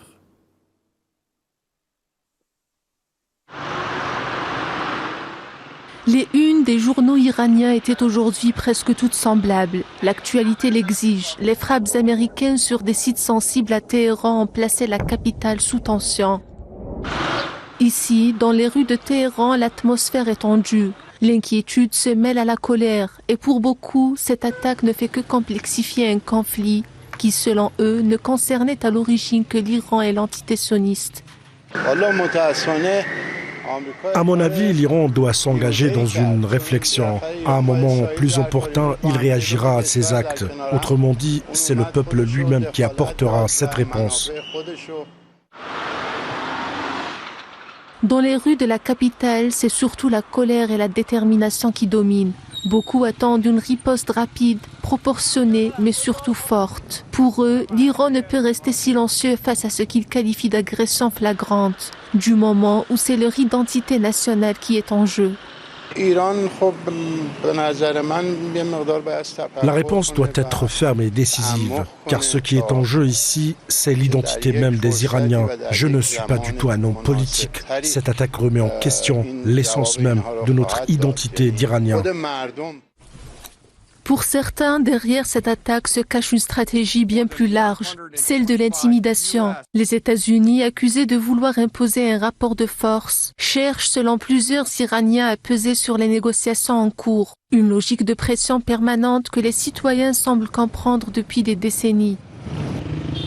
À Téhéran, comme un peu partout sur le territoire de la République islamique d'Iran, la population retient son souffle dans l'attente du prochain acte. Et nous rejoignent pour cette partie de discussion autour des bombardements américains à l'endroit de l'Iran survenus la nuit dernière. Tout d'abord, Hicham Lamissi, enseignant, politologue et conférencier. Hicham Lamissi, merci d'avoir accepté notre invitation. Bonsoir. Oui, bonsoir. Bienvenue également Bonsoir. avec nous Manuel Pouchelet, qu'on connaît bien ici, spécialiste des questions internationales. Alors, je me tourne vers vous, Hicham Lamissi. On a voulu se poser la question concernant l'AIEA. Trump, c'est vrai, on l'a dit, se félicite de la réussite de l'opération, d'après lui. Mais est-ce finalement une opération réussie? On le verra dans les prochaines semaines, certainement. L'AIEA, Faisal Matawi l'a dit, n'a relevé pour l'instant aucune hausse des niveaux de radiation autour des 3 sites nucléaires et que le président américain dit avoir détruits par les frappes. Des officiels iraniens, eux, laissent entendre que l'Iran avait déménagé toutes ses installations avant l'opération américaine. L'Arabie Saoudite, de son côté, n'a enregistré aucune diffusion de déchets nucléaires pour l'instant. Scott Ritter, ancien inspecteur américain des armes à l'ONU, écoutez ce qu'il nous dit. Il nous dit que tout simplement que l'installation de Fordo est impénétrable et que les installations de Natanz et Isfahan sont vides. Alors, je vous pose la question, est-ce qu'il y a un bug dans le narratif de Trump à l'endroit de de ce récit des opérations militaires à l'endroit de l'Iran? Qu'est-ce que vous en pensez? Alors, la première chose, ce qu'il faut tout d'abord dire et relever, c'est qu'à l'heure actuelle, en fait, on ne peut pas clairement se positionner dans le sens où toutes les informations ne sont pas disponibles.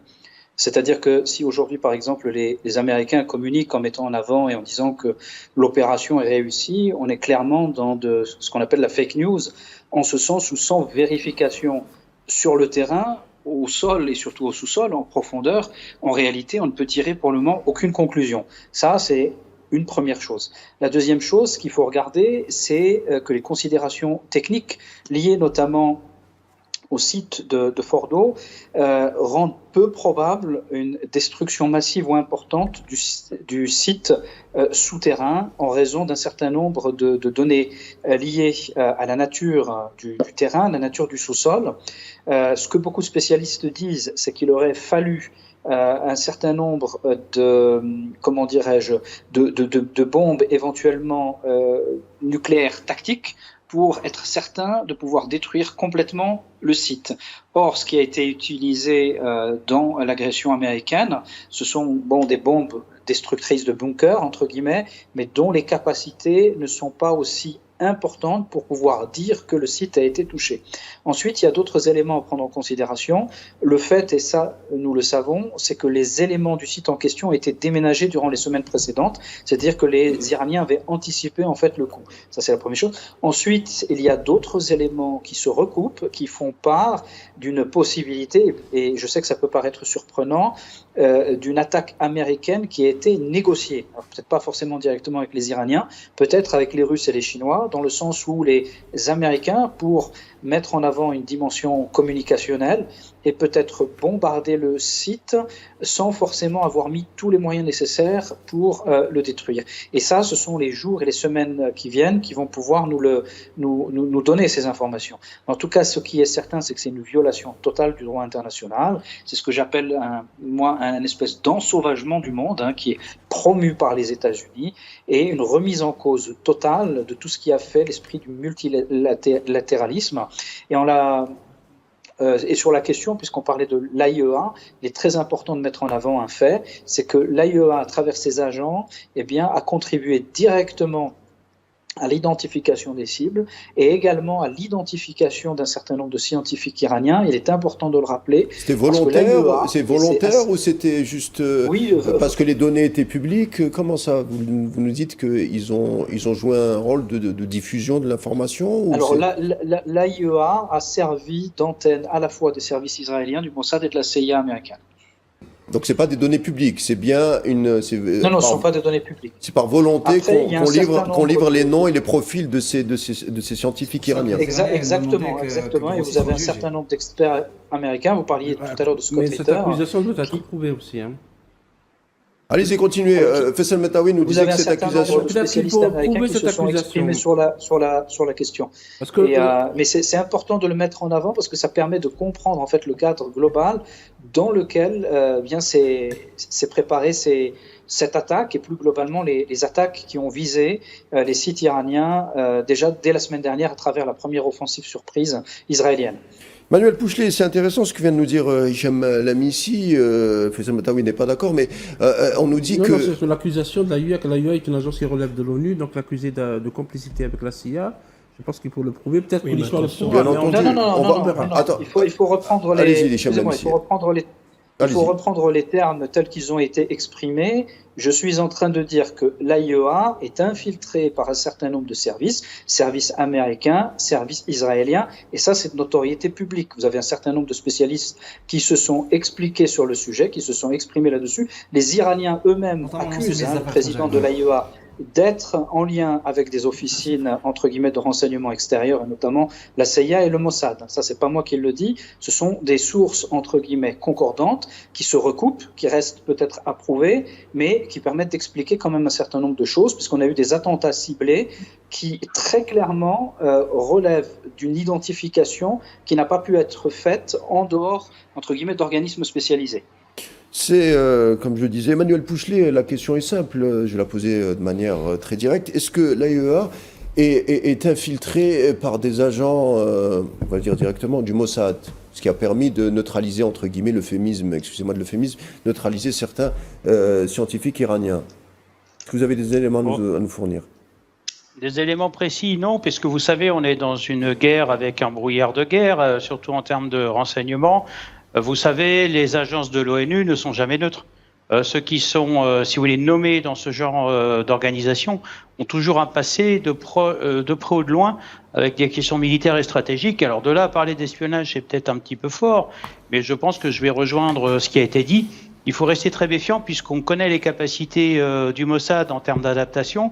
Pensez à ce qui s'était passé avec le fameux virus Stuxnet qui avait détruit une partie des centrifugeuses, où justement il y avait des espions du Mossad qui s'étaient fait recruter dans l'entreprise néerlandaise qui avait fourni les logiciels de fonctionnement de ces dites centrifugeuses qui étaient fabriquées en Allemagne. Donc c'est pour vous dire qu'ils sont quand même capables d'imagination, et d'ailleurs on le dit dans le système de renseignement, il y a guère que l'intelligence des auteurs qui est la propre limite, si vous voulez. Maintenant, je préfère rester prudent. On sait pertinemment que l'ONU, peu importe l'endroit où elle se trouve, là où elle est déployée, il y a toujours ce qu'on appelle des honorables correspondants. qui font fortement, qui divulguent des informations. Maintenant, il faut rester très prudent. Je vais vous dire pourquoi. Parce que ce genre d'informations, pour qu'elles puissent quitter le territoire iranien, il faut fortement des systèmes d'information, excusez-moi, cryptés et chiffrés, qui seraient peut-être facilement détectables par les autorités iraniennes et notamment le corps des gardiens de la Révolution, qui de toute façon sont aussi dans ce secteur-là très équipés, puisqu'on remarque, regardez, malgré l'annonce de l'élimination de certains d'entre eux, l'Iran frappe toujours avec autant de vigueur l'État sioniste en tout cas. Karim Belkacem, dernière question, parce que je crois que vous devez nous quitter. Au sujet de l'AIEA, Manuel Pouchelet nous dit que sur place, pour que l'information autour des sites stratégiques et sensibles nucléaires sorte, il faut qu'il y ait, entre guillemets, des taupes au niveau de ces sites. Et on a vu qu'il y avait des opérations de neutralisation de certains agents du Mossad connus, en tout cas découverts par les Iraniens. Qu'est-ce que vous avez à nous dire sur ce sujet? Ça changerait beaucoup de choses. À savoir que l'AIEA serait infiltrée par des agents étrangers. Ce serait intéressant effectivement d'approfondir ce point, parce que ce que vient de dire Hichem, que je salue au passage par ailleurs, cette hypothèse est totalement plausible. Alors sans rentrer dans le complotisme, bien entendu, j'estime qu'il y a quand même des concordances qui sont quand même assez flagrantes, et je pense que comme l'attaque perpétrée par les États-Unis envers l'Iran, nous saurons ces prochaines heures et ces prochains jours, nous en saurons un peu plus sur l'état réel de cette infiltration. Le Mossad également est capable de tout, on l'a vu. Donc c'est une hypothèse parfaitement plausible, même si c'est une agence qui est censée être indépendante, mais toute agence indépendante a ses failles. Donc je ne dispose pas d'informations concrètes concernant ce point, mais c'est une hypothèse totalement et parfaitement possible, bien entendu. Karim Belkacem, merci d'avoir été des nôtres. Je rappelle que vous êtes analyste et géopolitologue et enseignant à Lyon. Je vous dis à très vite pour d'autres échanges et débats. Merci d'avoir été des nôtres. Kamal Mansari, je crois que vous vouliez réagir sur ce point précis. Oui, par rapport à cette question de connexion, de collusion entre la CIA et l'AIEA. Alors le problème, les suspicions ont été mises au devant de la scène par les Iraniens. D'abord, pourquoi? Parce qu'on voit que lorsqu'on lit le rapport présenté par Grossi, c'est qu'il est revenu sur des détails qui datent de 2003. Or, en 2003, le guide suprême de la révolution, Ali Khamenei, avait décidé d'arrêter, il avait promis de ne pas aller vers une militarisation, sinon l'utilisation de l'arme nucléaire. William Burns, qui était le directeur de la CIA, qu'est-ce qu'il a dit? Il a dit que les Iraniens, il a confirmé que les Iraniens alors qu'il n'y avait aucune preuve que les Iraniens allaient produire de l'arme nucléaire. Donc nous sommes very légers. Donc les réserves qui ont été présentées en 2003, auxquelles les Iraniens ont répondu pendant 18 inspections, il n'y a jamais eu le moindre preuve que les Iraniens n'ont pas respecté les fondements, sinon les accords. Or, l'accord a été signé en 2015, alors que toutes les preuves ont été accumulées pour démontrer que les Iraniens n'avaient aucune intention de construire ou d'aller vers l'arme nucléaire. Ce qui a soulevé les suspicions et les interrogations. Pourquoi, alors qu'il y a eu 18 inspections, que l'accord a été fait et qu'en 2018 aussi l'accord était toujours en vigueur et que les Iraniens l'ont respecté? Pourquoi? Parce que l'accord date de 10 ans, il va se terminer en octobre 2025. C'est cela où on s'étonne pourquoi l'AIEA est allée vers une conclusion selon laquelle les Iraniens n'ont pas respecté leur engagement, alors que tous les engagements ont été pris. Donc c'est une position politique et non pas technique. Et c'est cela qui a fait dire à beaucoup d'experts et les Iraniens eux-mêmes pourquoi immédiatement après ce rapport, on a eu des frappes, l'agression israélienne qui a été faite comme si on avait donné le feu vert à Israël d'attaquer. Voici l'argument, les Iraniens ne respectent pas. Et les Israéliens l'ont appelé une frappe préventive. C'est du jamais vu dans l'histoire. Ça n'existe pas dans le droit international, les frappes préventives. Pardon ? Ça n'existe pas dans le droit Oui, international, ça ne absolument, figure pas ça dans le n'existe corpus pas. juridique En plus, international. Ce qui est vraiment étrange et parfois vraiment risible chez les Israéliens, notamment chez Netanyahou, ils violent les résolutions de l'ONU, mais ils s'empressent d'aller devant l'Assemblée générale pour faire sa propagande et parler à cette communauté internationale qu'ils méprisent. Nous sommes face à quoi? Donc à une collusion faite par l'AIEA. Elle est responsable de cette crise actuelle.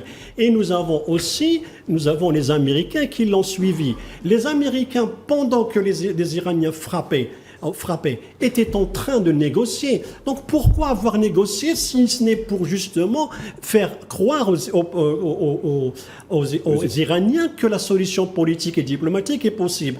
Et c'est celle-là que l'Algérie réclame aujourd'hui. C'est qu'on revienne à cette posture diplomatique dans le communiqué des affaires étrangères, parce que le clé de la question et le clé du problème, c'est qu'il y a eu violation et non-respect du parcours diplomatique qui a été enclenché pour justement mettre fin. Mais comme on a deux pays qui ont décidé d'aller vers l'ensauvagement du monde et qui décident de faire ce qu'ils veulent, non seulement agresser l'Irak ou la Syrie et le Gaza ou le Liban, mais d'aller vers l'Iran en plus.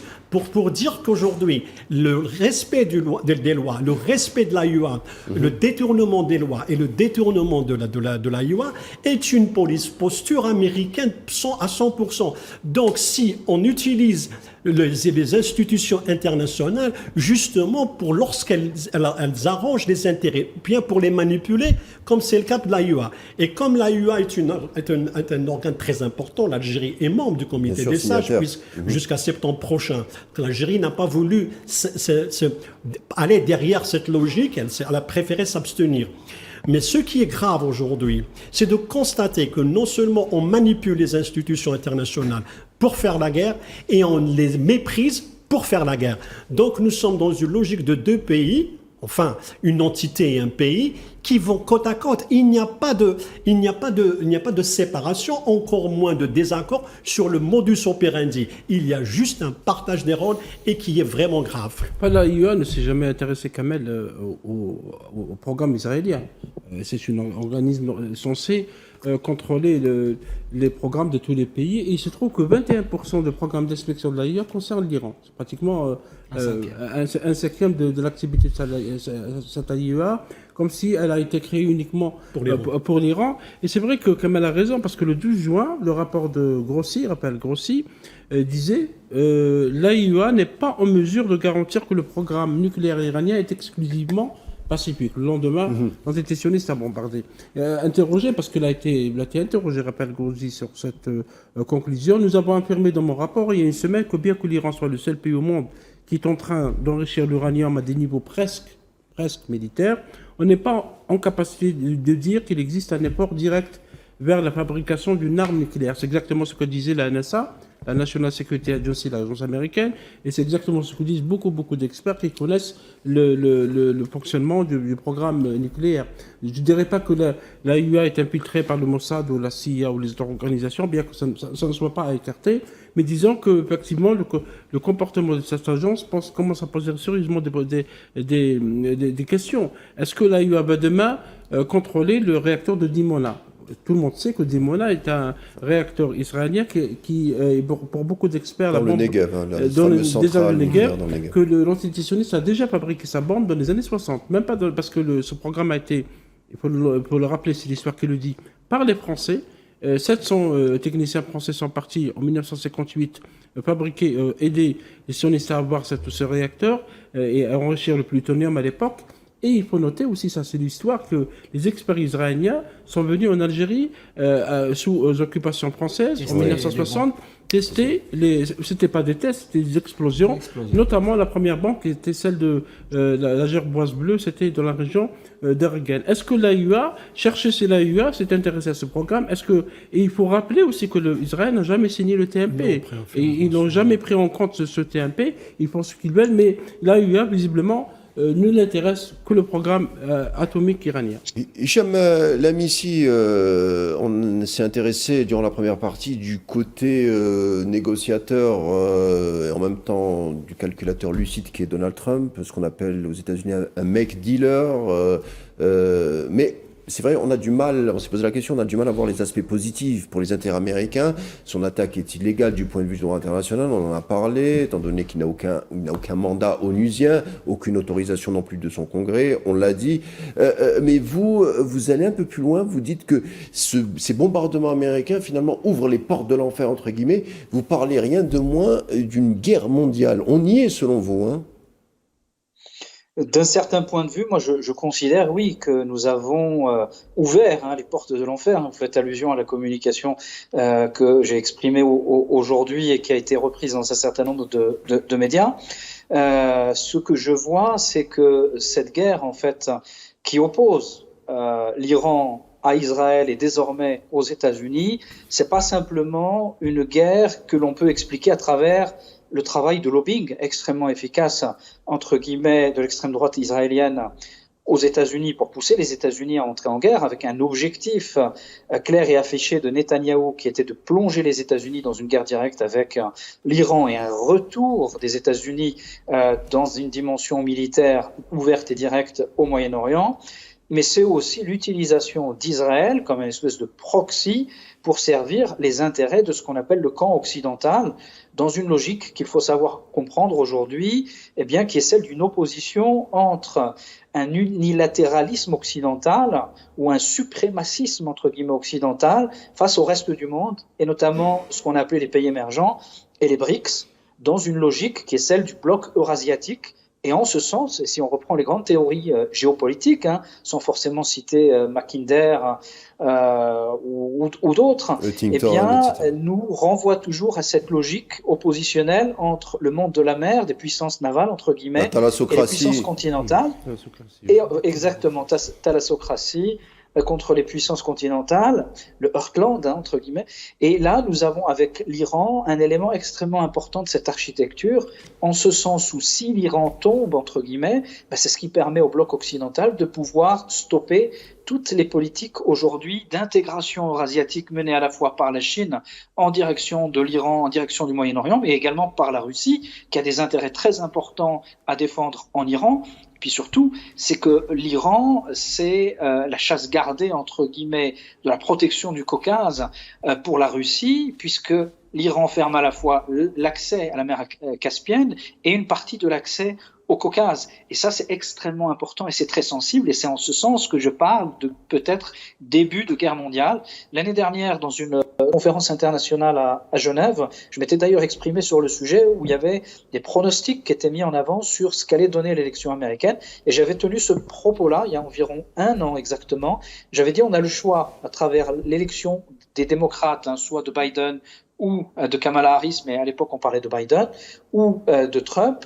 Le choix, ce sera de savoir si la Troisième Guerre mondiale commencera en Ukraine ou commencera en Iran, et aujourd'hui nous y sommes.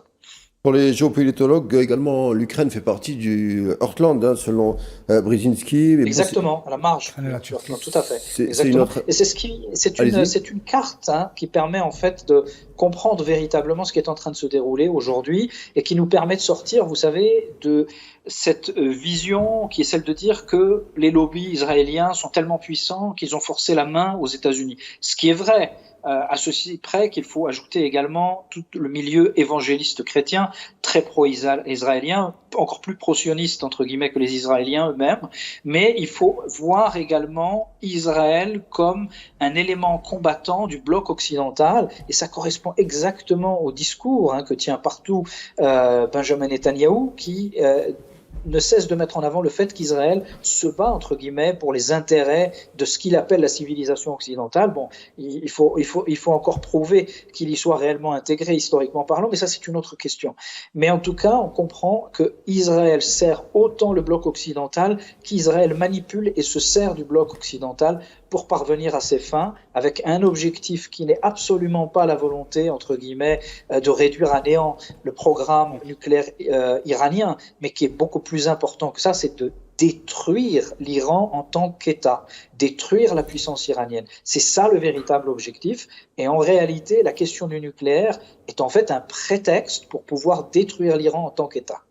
Manuel Pouchelet, vous êtes enseignant. Moi, j'ai une question à vous poser. C'est-à-dire, quand on voit le rôle ou le statut de l'Empire américain, il était difficile que l'Empire américain ne se mêle pas de la région.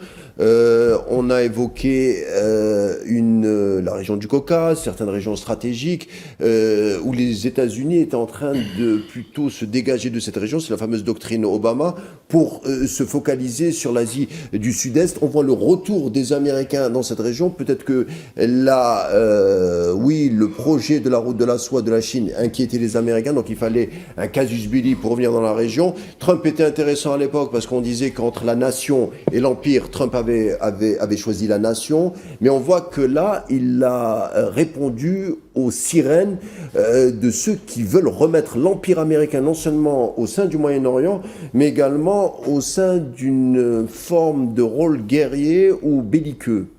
Il y a un changement peut-être historique en train de s'articuler en ce moment. Qu'est-ce que vous en pensez ?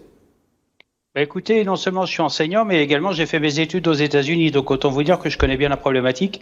Les Américains sont toujours déterminés à vouloir imposer leur vue, et d'ailleurs ça avait fait l'objet d'une déclaration d'Hillary Clinton en disant notre erreur, c'est d'imposer nos vues à ces civilisations qui sont plusieurs fois millénaires pour comparer à l'un d'autre. Maintenant, ce que je peux vous donner comme information intéressante, c'est que dans tous les cas, nous avons des personnes acculées. On a Netanyahou s'il ne réussit pas, il sait qu'il risque de perdre des élections. On a Trump qui veut des résultats, mais regardez, quand on voit le programme MAGA, il est en échec. Il est en échec en politique intérieure. Il est en échec avec la Russie sur le dossier ukrainien. Et là, il tente son va-tout pour réussir, on va dire, cette solution avec l'Iran.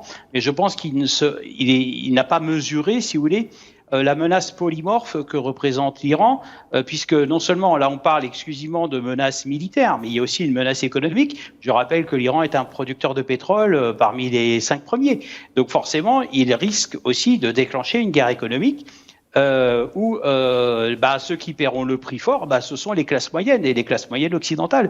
Mais en même temps, je pourrais peut-être ajouter une chose. J'ai l'impression que les Américains, et cela se confirme, surtout depuis les présidences Bush, Obama, même Biden, ils veulent se débarrasser des dirigeants qu'ils considèrent comme autoritaires. Regardez, il a fallu la mort d'Hugo Chavez pour que cela, entre guillemets, s'apaise, mais ce n'est pas le cas au Venezuela. Il a fallu la mort de Castro. Ensuite, s'il faut disparaître Ali Khamenei, je ne pense pas que le régime, de toute façon, sa succession est déjà assurée, puisque le régime de Téhéran a déjà communiqué sur cette affaire. Donc, si vous voulez, c'est les Américains, gendarmes du monde, il faut savoir qu'ils avaient beaucoup perdu, puisque je vous ferai remarquer une chose, les Américains n'ont pas gagné de guerre depuis longtemps. À part la Seconde Guerre mondiale, ils ont été en échec en Afghanistan, ils ont, entre guillemets, eu quelques satisfactions avec la Première Guerre en Irak. Et ensuite la seconde, mais partout où ils sont intervenus, ils ont semé le chaos, ils ont voulu renverser des régimes dits autoritaires avec les résultats que l'on connaît. Donc finalement, Washington aussi a toujours pas digéré le Vietnam. Maintenant, je pense que on est dans une logique de time is money avec Donald Trump, puisqu'il veut faire un deal, vous le savez bien, vous l'avez vous-même dit tout à l'heure, sauf que aujourd'hui, c'est lui qui a surpris tout le monde. En fait, il est passé maître des horloges dans la mesure où il confond, et moi c'est à mon humble avis, il ne veut pas du temps long. Quand on regarde le conflit en Syrie, par exemple, commencé en 2011, il ne veut pas le temps long. Donald Trump, il veut une solution rapide de sortie de crise. Et je pense que c'est pour ça qu'il souhaite négocier, si vous voulez, avec les hauts représentants de l'Iran. Et d'ailleurs, on remarque au niveau protocolaire, au niveau diplomatique, que le représentant de l'Iran, le ministre des Affaires étrangères qui était en Turquie, s'est exprimé en langue anglaise. Voilà, c'est pour dire qu'il s'est exprimé en langue anglaise pour que le message soit reçu fort et clair côté occidental. Ce qui est en diplomatie un acte fort. Il aurait pu s'exprimer en farsi, si vous voulez, de manière à ce que les interprétations soient confuses. Mais quelque part, c'est bien une volonté de Téhéran de faire aussi preuve de transparence, puisque là, je pense que l'opération militaire de Donald Trump est aussi, vous m'avez posé cette question, une démonstration de force avec des avions qui viennent des États-Unis, bombarder un pays souverain et ensuite qui repartent. Et ça, c'est une opération militaire qui est un message fort à la communauté internationale en disant en reprenant, en fait, il reprend ni plus ni moins que la politique de Bush avec peu avant l'Afghanistan, en disant nous sommes capables de frapper n'importe quel pays sur la planète avec nos vecteurs. Et d'ailleurs, les porte-avions sont considérés, d'ailleurs nous l'avons vu lors de ces frappes américaines, avec les sous-marins, sont capables, parce qu'il y a un truc qu'on a oublié, une information, excusez-moi, que l'on a oublié de dire. Je rappelle que dans le ciel, pour encadrer les bombardiers B-2, il y avait quand même 125 avions déployés pour assurer leur sécurité. Preuve en est que l'Iran reste un territoire, on va dire, qui est capable de se défendre et qui fait peur aux Américains. Donc, si vous voulez, je n'oserais pas dire que Donald Trump, bien entendu, va devoir répondre de ce coût de l'opération. Maintenant, quel va être le retour sur investissement? Vous savez que c'est un homme d'affaires, donc forcément, il y a fort à parier qu'il a été bien conseillé pour mener à bien cette opération. Maintenant, quels seront les résultats derrière? Vous savez, les Américains sont des joueurs de poker, les Iraniens sont des joueurs d'échecs. Là est la nuance. Sofiane Baroudi et l'Algérie dans tout ça, on a vu le communiqué qui a été diffusé. D'ailleurs, si la régie pouvait nous le mettre sous les yeux, le communiqué ministériel de l'Algérie concernant la situation et les bombardements qui prévalent par rapport à l'Iran. Dans un moment marqué par un consensus international sur la recherche de moyens pour apaiser les tensions dans la région, l'agression israélienne contre la République islamique d'Iran a connu hier soir des développements d'une extrême gravité, accentuant l'escalade avec les frappes américaines contre les installations nucléaires iraniennes.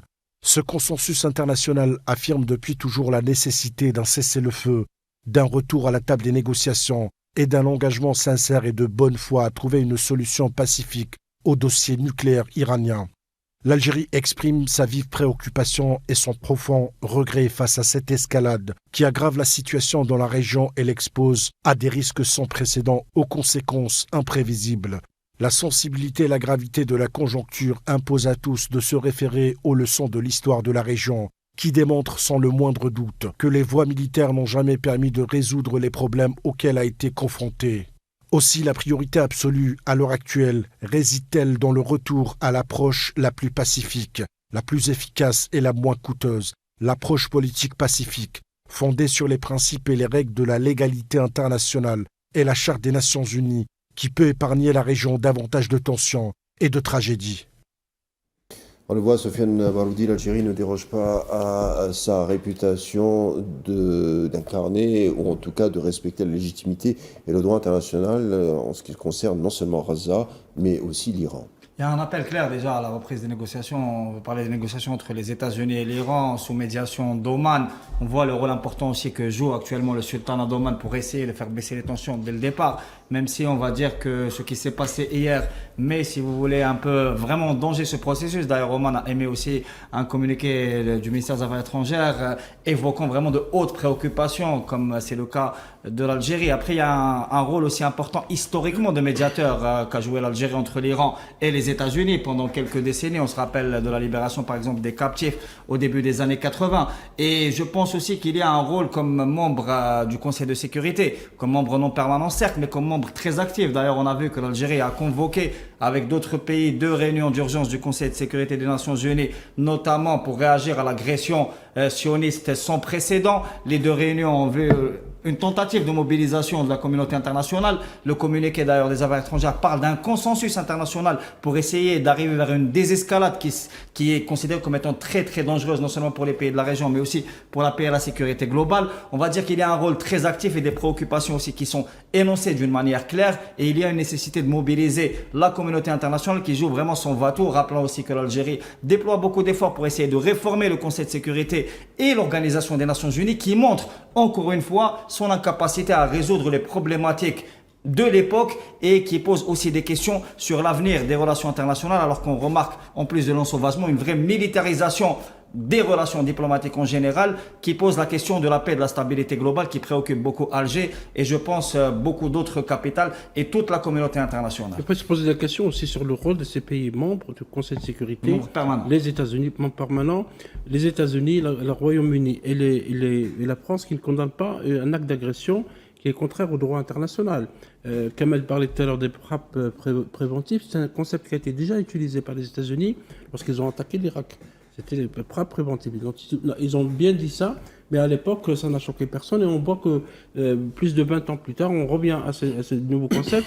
Ça a été reproché, à la Russie quand ils ont dit que effectivement l'Ukraine a été en train de développer tout un arsenal d'armes biologiques et on avait rétorqué à Moscou que l'argument de frappe préventive n'existait pas. Absolument, oui, parce que lorsqu'il s'agit de la Russie et de l'Ukraine, on convoque le droit international, on convoque le Conseil de sécurité, on convoque le respect des droits de l'homme, etc. Mais lorsqu'il s'agit d'un État voyou comme l'entité sioniste, on se tait, on ne voit pas du tout ce droit. La diplomatie algérienne est toujours dans ses bottes, vous l'avez dit, le respect des valeurs, le respect du droit international. L'Algérie a plaidé dans le communiqué du ministère des Affaires étrangères sur la voie pacifique, la voie de la négociation.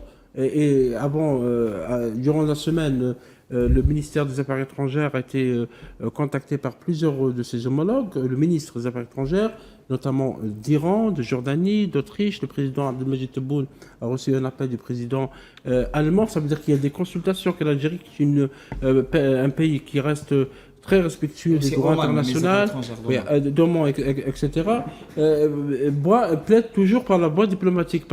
Et c'est rappelé, à chaque fois, la diplomatie algérienne rappelle que la voie militaire n'a jamais été une solution. On a toujours dit pour la Libye, on avait dit ça pour le Sahel, notamment au Mali et au Niger, on avait dit ça pour d'autres régions du monde. Le plus curieux, c'est qu'on parle de la diplomatie américaine. Rappelez-vous, le président Trump, lorsqu'il est arrivé, il avait dit qu'il était contre la guerre en Irak. Il avait dit que c'était un homme de paix. Et d'ailleurs, demain, il y aura la signature d'un accord de paix entre la République démocratique du Congo et le Rwanda, parrainé par les États-Unis. Il a rappelé lui-même qu'il avait joué des efforts diplomatiques entre l'Inde et le Pakistan, entre le Kosovo et la Serbie. Et là, non, lorsqu'il s'agit de l'Iran, non. On ne parle pas de paix, on ne parle pas d'accord, on ne parle pas de négociation.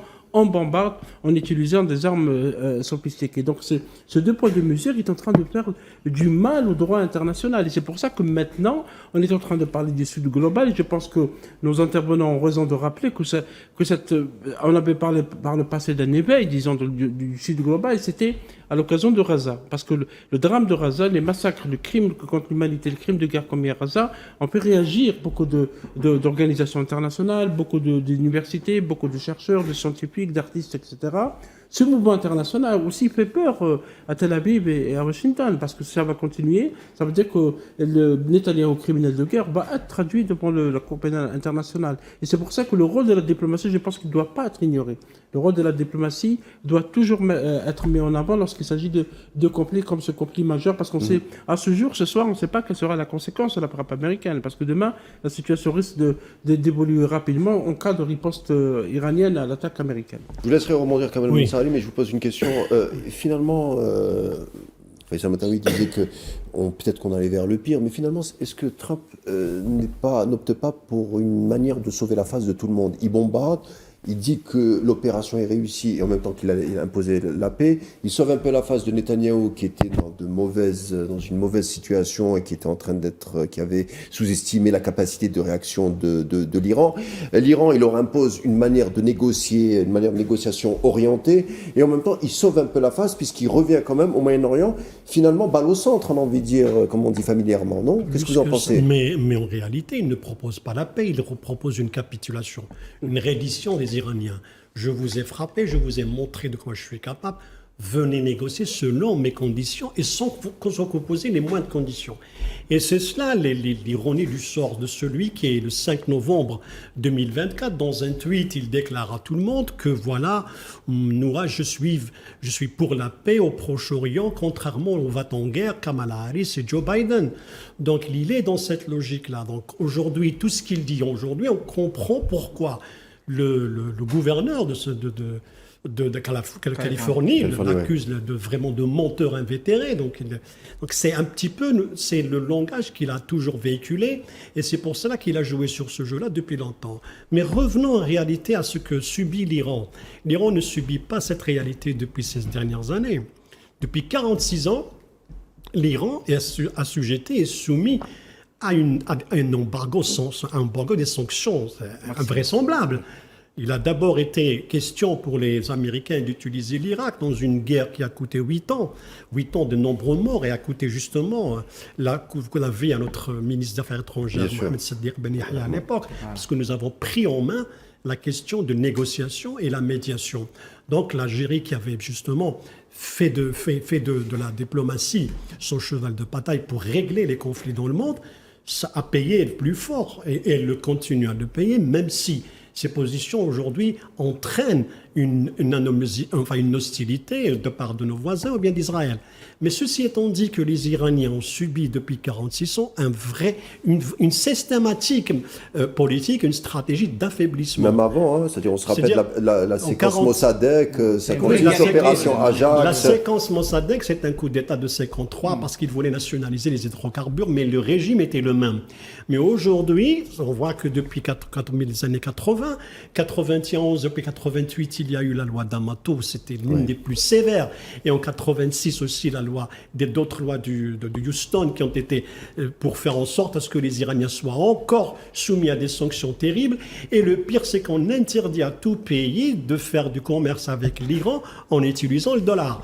Donc, tout ce qu'a fait les Américains, c'était d'affaiblir. Parce que le but, en réalité, c'est d'affaiblir le régime pour pousser la population à faire exactement ce qu'a fait les Syriens. Arriver aujourd'hui à dire, peu importe si on a des problèmes avec Israël, l'essentiel est qu'on vive. C'est-à-dire chercher, construire et bâtir et baliser le terrain à un peuple qui acceptera Israël, mais qui est pourvu qu'il vive bien ou qu'il a le minimum de survie, comme est le cas des Syriens aujourd'hui. Nous avons vu comment les Syriens la Syrie a été démilitarisée. C'est l'objectif essentiel des États-Unis depuis ces 46 dernières années. Or, l'Algérie qui a essayé de continuer à chaque fois, nous avons nous-mêmes fait en sorte à ce que nous devenons acteurs actifs principal dans le règlement du conflit iranien au sein de l'AUA et au sein de l'ONU. Pourquoi ? Parce que les risques d'embrasement étaient perceptibles. Nous avons vu ce qui s'est passé en Liban, en Irak et en Syrie, parce que les signes avant-coureurs de cette guerre étaient présents, notamment lorsque les Israéliens ne cessaient de frapper. Parce que là, nous sommes dans un épisode. Nous n'oublions pas que l'opération Ouad Sadr 1 et 2 sont la conséquence des agressions qui durent depuis plus d'une année. Et aujourd'hui, nous sommes dans le point culminant, celui de l'intervention américaine. Et si les Américains ont intervenu, certes, on ne voit pas comment ils s'en sortiraient et encore moins pourquoi les Iraniens vont justement revenir ou mettre un frein à leur volonté d'être souverainistes, de sauver leur arsenal militaire et en même temps de maintenir leur programme nucléaire qui est leur force de négociation. Et de souveraineté aussi. Absolument. Et de souveraineté. Hicham Lammassi, on est en train d'échanger autour de cette équation ô combien noueuse du Moyen-Orient, de l'Iran et de Gaza. Et on ne pouvait pas faire l'impasse sur deux puissances, à savoir la Russie et la Chine, même si on en a dit quelques mots. Comment vous pensez que la réaction de Moscou et de Pékin va s'articuler dans les prochaines heures, voire les prochains jours ? Alors, ce qu'il faut dire tout d'abord, c'est que la situation en Iran, l'affaiblissement de l'Iran représente, du point de vue géostratégique, un grand coup, réellement porté à la fois à la Russie et à la Chine pour des raisons différentes. Tout d'abord parce que l'Iran est un membre des BRICS, et donc c'est l'organisation elle-même, entre guillemets, qui est décrédibilisée en ne réagissant pas à la hauteur de ce qui est attendu pour défendre un de ses membres. L'Iran fait partie aussi de l'opération de coopération de Shanghai, qui a une dimension sécuritaire, même si elle n'intervient pas de la même façon que l'OTAN. Et donc, la Chine et la Russie sont contraints, en fait, d'intervenir. Avec, en même temps, un positionnement qui, jusqu'à maintenant, est relativement timide, dans le sens où il s'est surtout limité à des déclarations et des dénonciations diplomatiques, et avec un soutien, on va dire, économique et militaire relativement modeste. On sait que la Chine a livré un certain nombre par avion cargo, un certain nombre d'éléments militaires de défense antiaérienne et de munitions. Il y a 3 jours. Il y a des dires. Vous dites, pardon ? Il y a 3 jours où l'espace aérien iranien a été interdit, sauf on a observé un avion chinois, un avion cargo chinois militaire qui avait atterri. Donc, il y en a eu 4 au total. Vous avez également la Russie dont on prête l'intention de vouloir apporter un soutien, entre guillemets, en termes de ravitaillement militaire à l'Iran, avec des éléments à prendre en considération. Je ne sais pas si on aurait le temps de les évoquer, mais en tout cas, ce qui est sûr, c'est que la perte de l'Iran, entre guillemets, pour ces deux pays représenterait un coût énorme pour leur crédibilité et dans leurs projets liés, vous savez, tous ces nouveaux corridors économiques, les routes de la soie, mais aussi le corridor économique qui doit relier le nord de la Russie, le cœur de la Russie, jusqu'à l'océan Indien, en passant notamment par la Caspienne et l'Iran. Et donc tous ces éléments-là sont à prendre en considération et expliquent pourquoi, et ça c'est une hypothèse qui est la mienne, eh bien, la Chine et la Russie vont être contraints de se mobiliser beaucoup plus fortement en soutien de l'Iran dans les jours et les semaines qui viennent. Il faut voir, par exemple, que Vladimir Poutine, le président russe, s'est exprimé il y a 2 jours sur l'Iran avec des propos un peu plus durs que ce qu'il en avait été auparavant, du fait qu'en interne, Vladimir Poutine a fait l'objet d'attaques particulièrement aiguës en le contraignant à adopter une position beaucoup plus dure à l'égard des États-Unis concernant l'Iran, alors qu'il était dans un positionnement qui était relativement il a tout bonnement parlé d'une troisième guerre mondiale. Il a parlé exactement de troisième guerre mondiale.